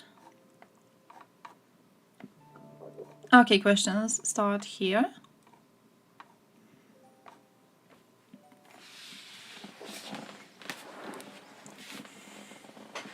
Has your commitment to the dream of achieving the Palestinian state increased or decreased? Increased. Oh, lots of decreases here in Gaza. Oh, but totally most of them like support the idea still. Okay. I think we should still invite them. You know what I think? I think we should still invite them. Even if they likely would not join. I think we should try. You know? It's like, come on. You know you want to. And now we're giving you a chance. Come on. You don't want to work with these Russians. They're too corrupt for their own good. How's BRICS doing after years of existing? How's G7 doing? You know what's the winning side here, right? I think we should offer them an invite. Just to kind of see what happens. Just kind of, you know, like, huh. Let's see where it goes. And then they have, oh, so it's like region and then gender. And on gender, they don't have big differences either. Has your conviction in the possibility of achieving a peaceful solution with Israel increased or decreased? Decreased. And on a gender basis also, strong decrease. Has your support for the two-state solution, a final solution, increased or decreased? Okay, here we're seeing a bit more interesting. Oh, invite Argentina. True. Only anarchist I can respect. This is a... Look at this, Gaza. Okay. 30% almost say increase. Okay. Has your support for the two-state solution increased or decreased? And this is gender. And on gender, like on genders, they seem to be similar. Oh yeah, interesting choice of words. Has your commitment to a solution based on the restoration of a historical Palestine as a final resolution increased or decreased? It increased in large numbers? Really? It's like no more two-state solution, but like restoration of historical Palestine. How do they even define historical Palestine? What do they think historical Palestine was? Indonesia is starting to introduce hate politics about Europeans. What? Haven't heard of anything about that. Has your conviction in the possibility of coexistence between the Palestinian and Israeli peoples increased or decreased? Oh, strong decreases. And then gender also. Like how at least, you know, the genders are consistent. Do you think people around you will forget what Israel did in this war someday? Okay, they will partially forget. No one thinks they will completely forget. That's interesting. Not here and not into gender basis. No one thinks they will completely forget. But there's a lot of people who think they will partially forget. They will not forget to some extent. They will not forget at all. See this. Oh, this is what we talked about. This is what we talked about, right? Even if civilians are being shelled, the fact is that starting this, doing the terrorist attack, starting this, has changed the perception of this war. It has changed the perception of Israel itself. This is like starting a completely new chapter in the fight for Palestinian independence. And I can see in that sort of a situation why they would be having people who are willing to support Hamas. Because they see this as like a huge shift. Like, oh, look what Israel is doing. No one's going to forget this shit. You know, no one's going to go back to the old ways we had. No one's ever going to be moving on. And then they have, oh shit, they have like forget and they have forgive. Oh damn. Okay, this brings me to Croatia, very post-war. Do you think they will forgive what Israel did? Nope. Not at all. Look, 0.3% here saying yes. More than the people who think they will forget. Like, would they forget? No, but will they forgive? Yeah. I mean, fair. They believe the attack was a justified response to the genocidal blockade. Yeah. But I think the thing is that they think the attack started a war in which Israel has responded in the way that Israel has responded, which is now going to start a completely new chapter in the relationship between Israel and Palestine, because so far Palestinians were just kinda, I don't want to say taking it, but they think it's seen as something that, you know, Israel was allowed to do horrible shit to them and Palestinians were not really able to respond or willing to respond or pursuing a futile attempts to get a peaceful solution. And now that they have pushed Israel to respond in this sort of a way, we're not going to get deluded by a peaceful solution, right? We're not going to fall into that delusion again. We will never forgive, we will never forget. So I think in their mind, I think it can be portrayed as I'm like still doing something useful to the cause, even though they're getting shelled. To the cause, it can still mean that there's more hope in them reaching a state. Do you feel a sense of pride as a Palestinian? Oh, yes, to a great extent. Oh, nice. That's interesting. Yes, to a great extent. All of them. Do you believe Palestine or Israel will emerge victorious from this war? Palestine, okay. 72.6%. None of them. 13.9%. How many think Israel? 3.1. What do they mean both? What do they mean both? I mean, it's a tiny percentage, but like both? How can both win? And then gender, yeah, same. Basically the same thing. Exactly the same thing.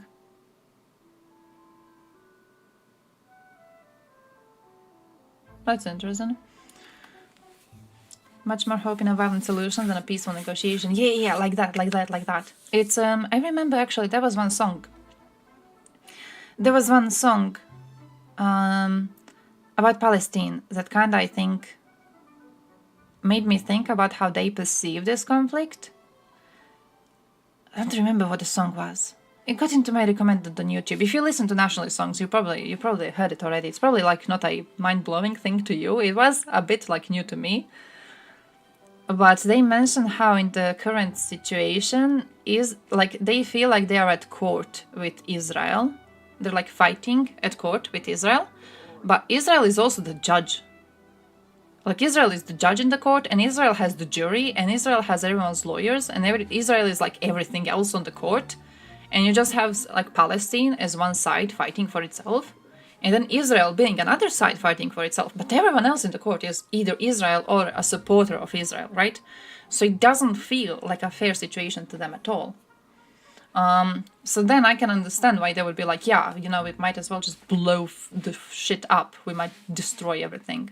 And then that might give us more hope than this attempt at doing things more diplomatically. You can always go back to violent solution if peace negotiations don't work. Yeah, that too. To be fair, I think we should have pushed more peaceful negotiations. I don't think we did enough. Leaders have things up whenever there was a chance for peace. The people have been unlucky. That too. I think it's... Oh my man, I think it's very, very hard to even separate the two in a situation where there's an ethno-religious conflict. Yeah, could see that. There's an ethno-religious conflict. There's a conflict which is based on historical claims to land and everything. As long as you still have people falling for that, they will be rather complicit with their government fighting for these ideals.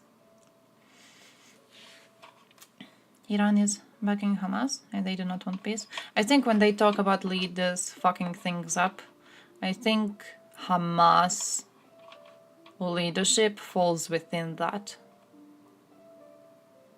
Right? Like working together with Iran and fucking up all of the possibility to get peace. I think that falls within that. At least that's how I got the message. How much do you support the military operation carried out by Palestinian resistance led by Hamas on October 7th? Huh. See, this is interesting. More people in West Bank supported than people in Gaza.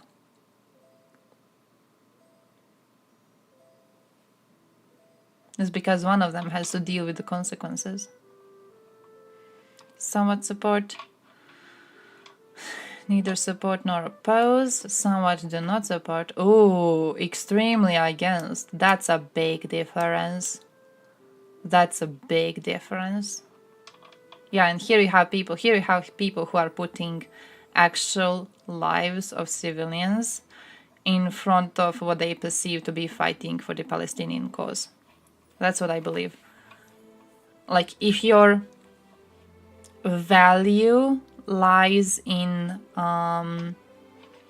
Palestinian cause itself, Palestine getting its own state, getting into this war with Israel, so Israel can be defeated, because we saw most of them believe Israel is going to be losing this, right? If your priority lies in that, you're going to be supportive of this. Yeah, but then if your priority lies in not seeing people around you get bombed, you're going to be opposed. So, I see that. They haven't had bombs raining on them. Yeah, like, it's easy for you in West Bank to be like, yeah, they should have done it. Why didn't you do it? Why aren't you doing it? Pretty sure there's extremists everywhere. Come on. Join the fight. How much do you support military operation carried about? Okay, female, male. Not big differences. Difference here. But not a big one either. They've still been getting fucked? Oh yeah, no, definitely. They still have the same perception of oppression, and oppression actually happening to them and being a real issue, definitely. I just think the fact that, you know, they are more supportive of this radical solution, knowing what happened after, I think it's interesting, considering the fact that they are not the ones getting bombed right now. Which, you know, it still doesn't mean that they are living safe lives.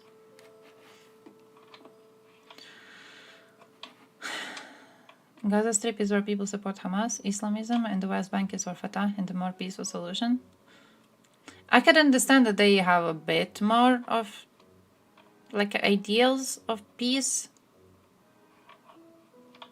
Because they don't have that many, you know, Hamas members there. I don't even know how many they have in the West Bank, to be completely honest. But I could see, like, why would you want to separate populations.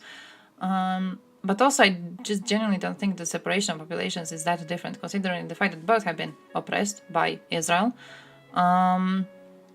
Yeah, I don't really think the difference in ideology is that grand. Like, the biggest difference we've seen so far is that West Bank supports October 7th attack more than Gaza does. Right? That's the biggest difference we have stumbled upon so far in the entire poll, and it's because one of them has had to suffer through the direct consequences of it. How do you view the role of following parties? Oh, okay, this is gonna be interesting. See, West Bank sees Hamas as very positive, which is way less in Gaza Strip. Somewhat positive. More people in Gaza Strip see it as somewhat positive. Here is somewhat negative. Here's a huge difference in very negative. Whoa. Oh, this is an interesting poll. Very positive for 3.7. So nothing basically. 44, 47, 1.4, 0.7. Damn. So what do they have more? Somewhat negative and very negative. Oh wait, what was the first one? Oh yeah, this one. Holy shit, Palestinian Authority. Oh, big difference here. Somewhat negative. Huge difference here. 15.1%, and then it's 33.9%. And then very negative. Holy shit. Okay, so they hate them a little bit less in Gaza because they have more people in somewhat negative rather than in very negative. Whereas in the West Bank, they have a lot of people in very negative. Oh, that is very interesting. That's a huge difference and a very interesting one. Israel, very positive, 0.7%. Impressive. Impressive. Yeah, but most of them despise it. I mean, expected. Oh, they go through everything. Okay. Let's go. Let's see the differences. Very positive. Okay, big difference here. Somewhat positive, then they switch. Okay. Not that big of a difference. Jihad? Oh, big difference. Very positive West Bank 70, very positive Gaza Strip 45.5%.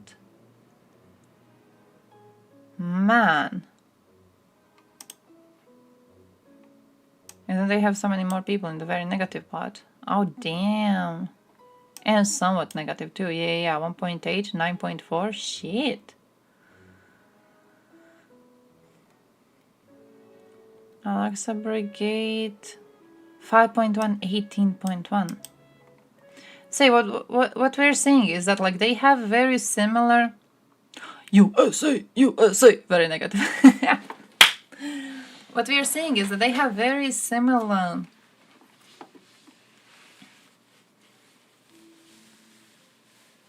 views on the outcomes that they want to see. It just seems that the West Bank is way more supportive of more extreme measures, while Gaza Strip doesn't seem to be that way. When was the poll done? Gaza War 2023. I need to find the exact date of the poll. I'm very, very interested in this now.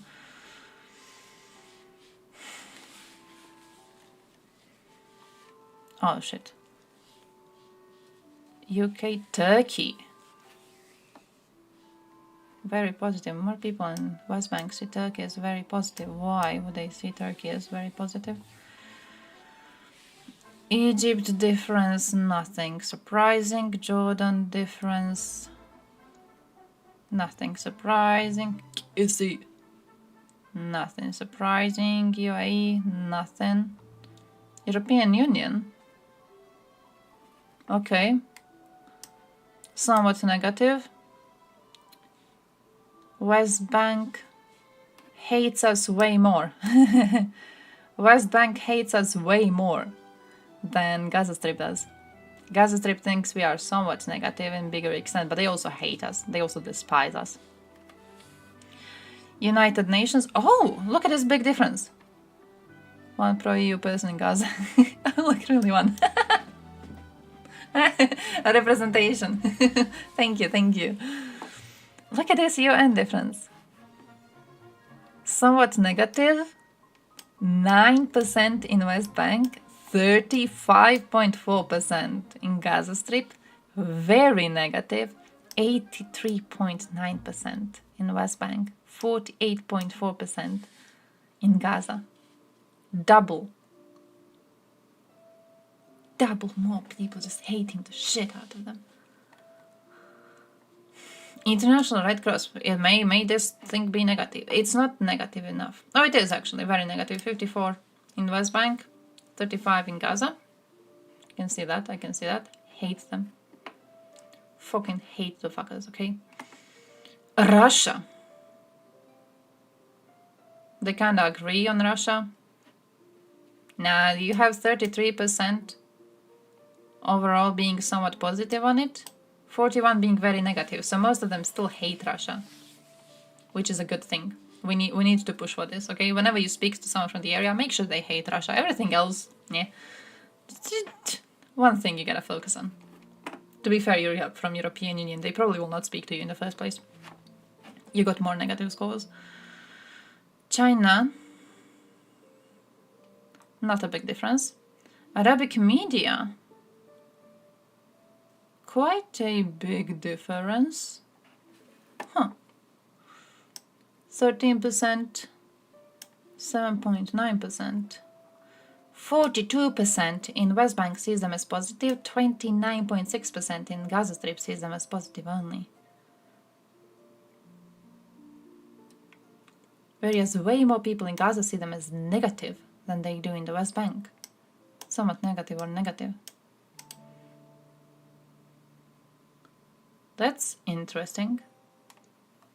Western media, oh great. Yeah, Western media being as chaotic as expected.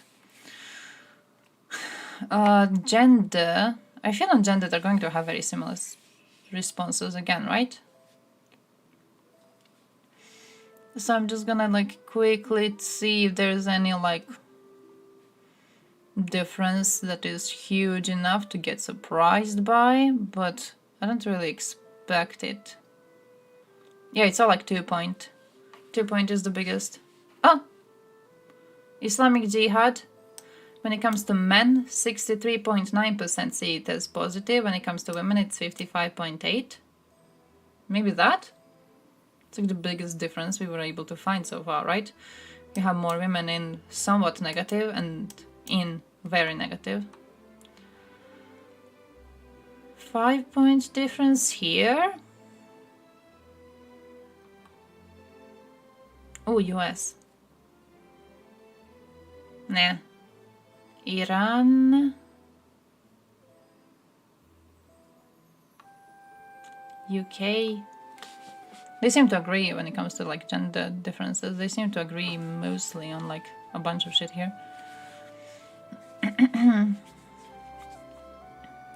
Turkey. More men see Turkey as negative than women do. Maybe that. Egypt. More women are GG with Egypt than men are. Why do men like Turkey? Why do men like Turkey and women like Egypt? It's not a big difference. It's like a 5 point difference. Not something to grant. Just like why? Sample size is fairly small. Okay, yeah, fair. That too.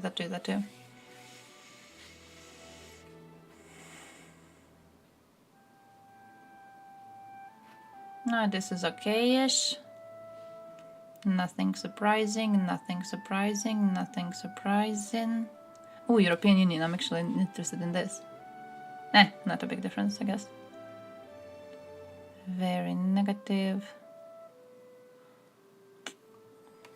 More men hate us. That's okay.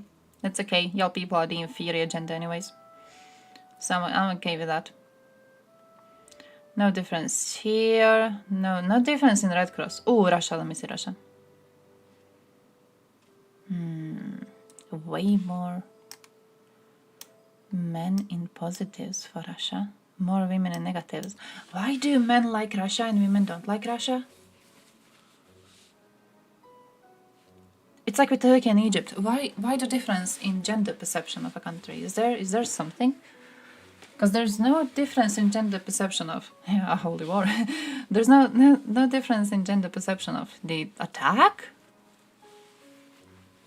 I would assume if you're supporting a terrorist attack, you would be okay with the idea of a fucking dictator existing around to push the whole thing moving.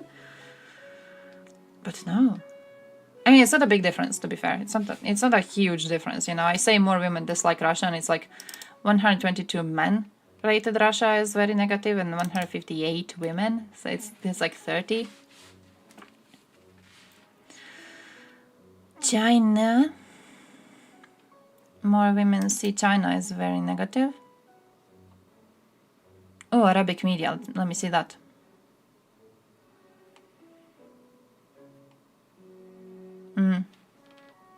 Similarly scores. Western media similarly scores. All the pics of Putin without shirt should spark the interest of women. See, but they spark the interest of men. I think that says a lot. I think Putin might have... What's the idiom? Shot himself in the foot by declaring LGBT as an extremist organization in Russia. I think he should have played into the fact that a lot of men are jerking over his shirtless pictures. I think he could have gotten a lot more conscripts if he was just like, oh yeah guys, being gay, it's like the manliest thing you could do. Is a man, you like sleeping in bed next to a woman? Oh, disgusting. Disgusting. Oh, ew, does she make you like wash your ass? A man would never do that. A man would never do that. Be in a relationship with a proper man, it is the most manly traditional thing you could do. And I feel like, it could actually work for him. It's like when you go to the gym to get jacked, but you just go man myron instead of chicks. Yeah. See. Those conscripts wouldn't go fight. Have you not seen what they do in the trenches?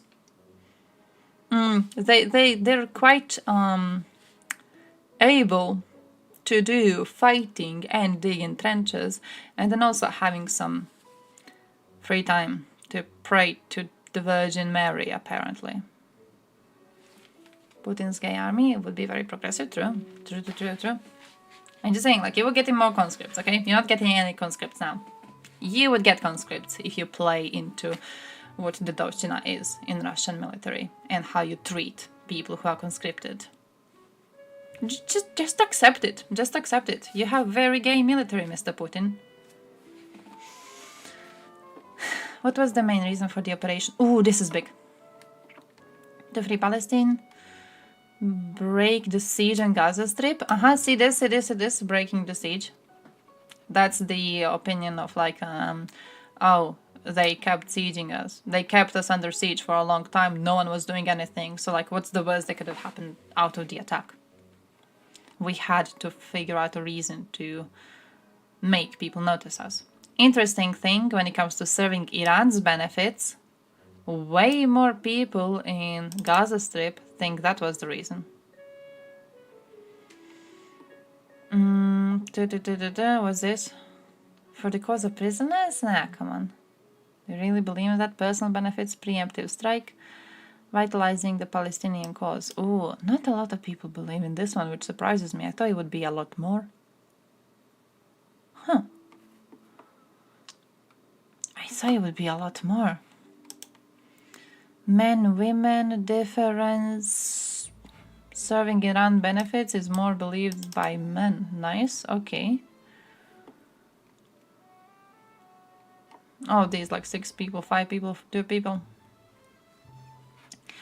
Do you support one state or 2 state solution?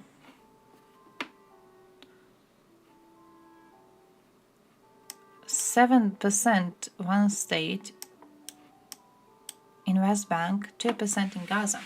2 state solution, 13% in West Bank, 22% in Gaza. But then we got most of them wanting a Palestinian state from the river to the sea.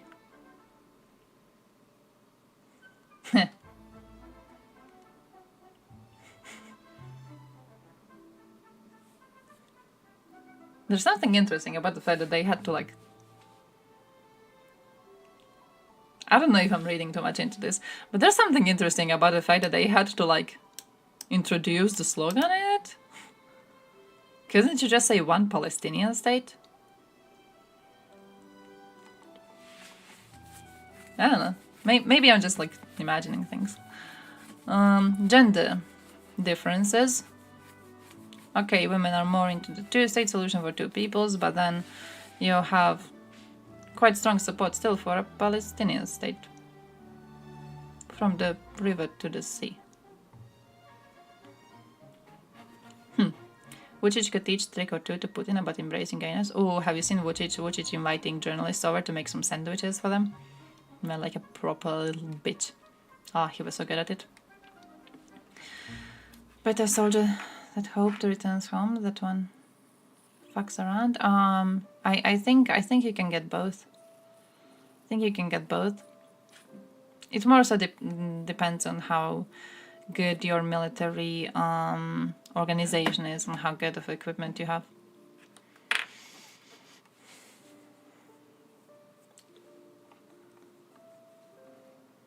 Wait, I didn't click on the linkies. What is that? That's something fancy looking. What is that? Oh, this is the one that we watched, right? The 2004 one? Yeah. Based clip. Oh no, I saw this.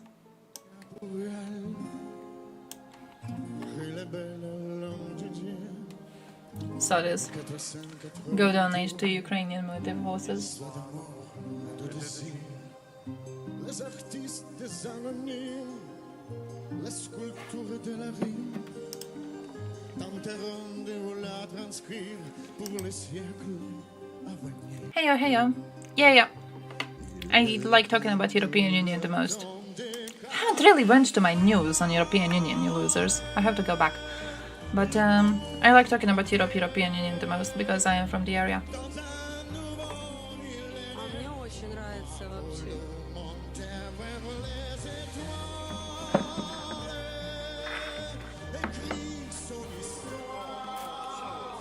Man.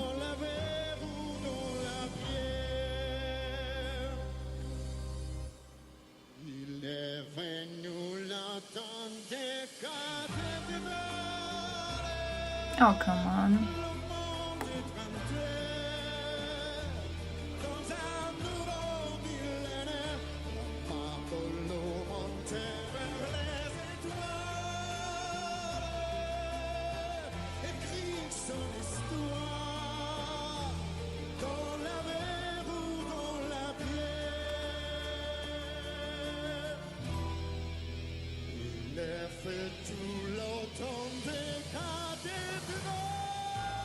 Nice.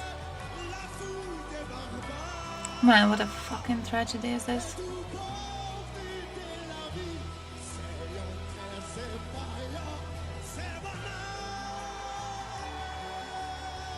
Oh, to be honest, I've never heard the song before. I have never heard the song before.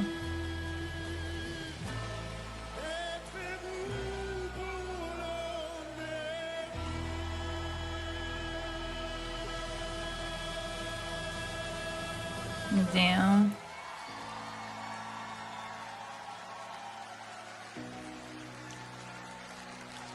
Nice, that was beautiful.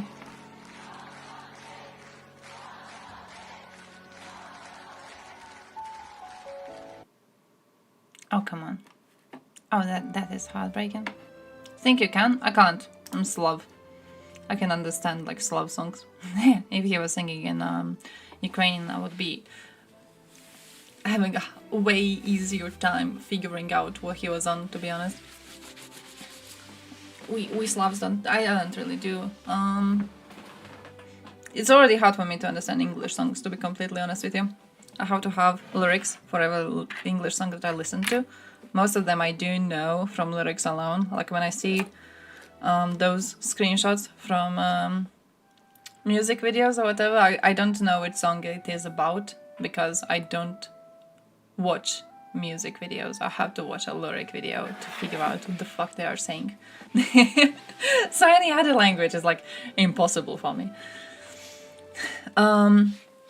Listen though, it's 12:59. I have around 15 to 20 minutes before having to leave the stream and run away to do my cooking. I'm making spaghetti today. Okay? And I'm going to be having a nice little weekend. And also I bought new bedsheets. Do you see my bedsheets? It's satin. I got new satin. Pitch black.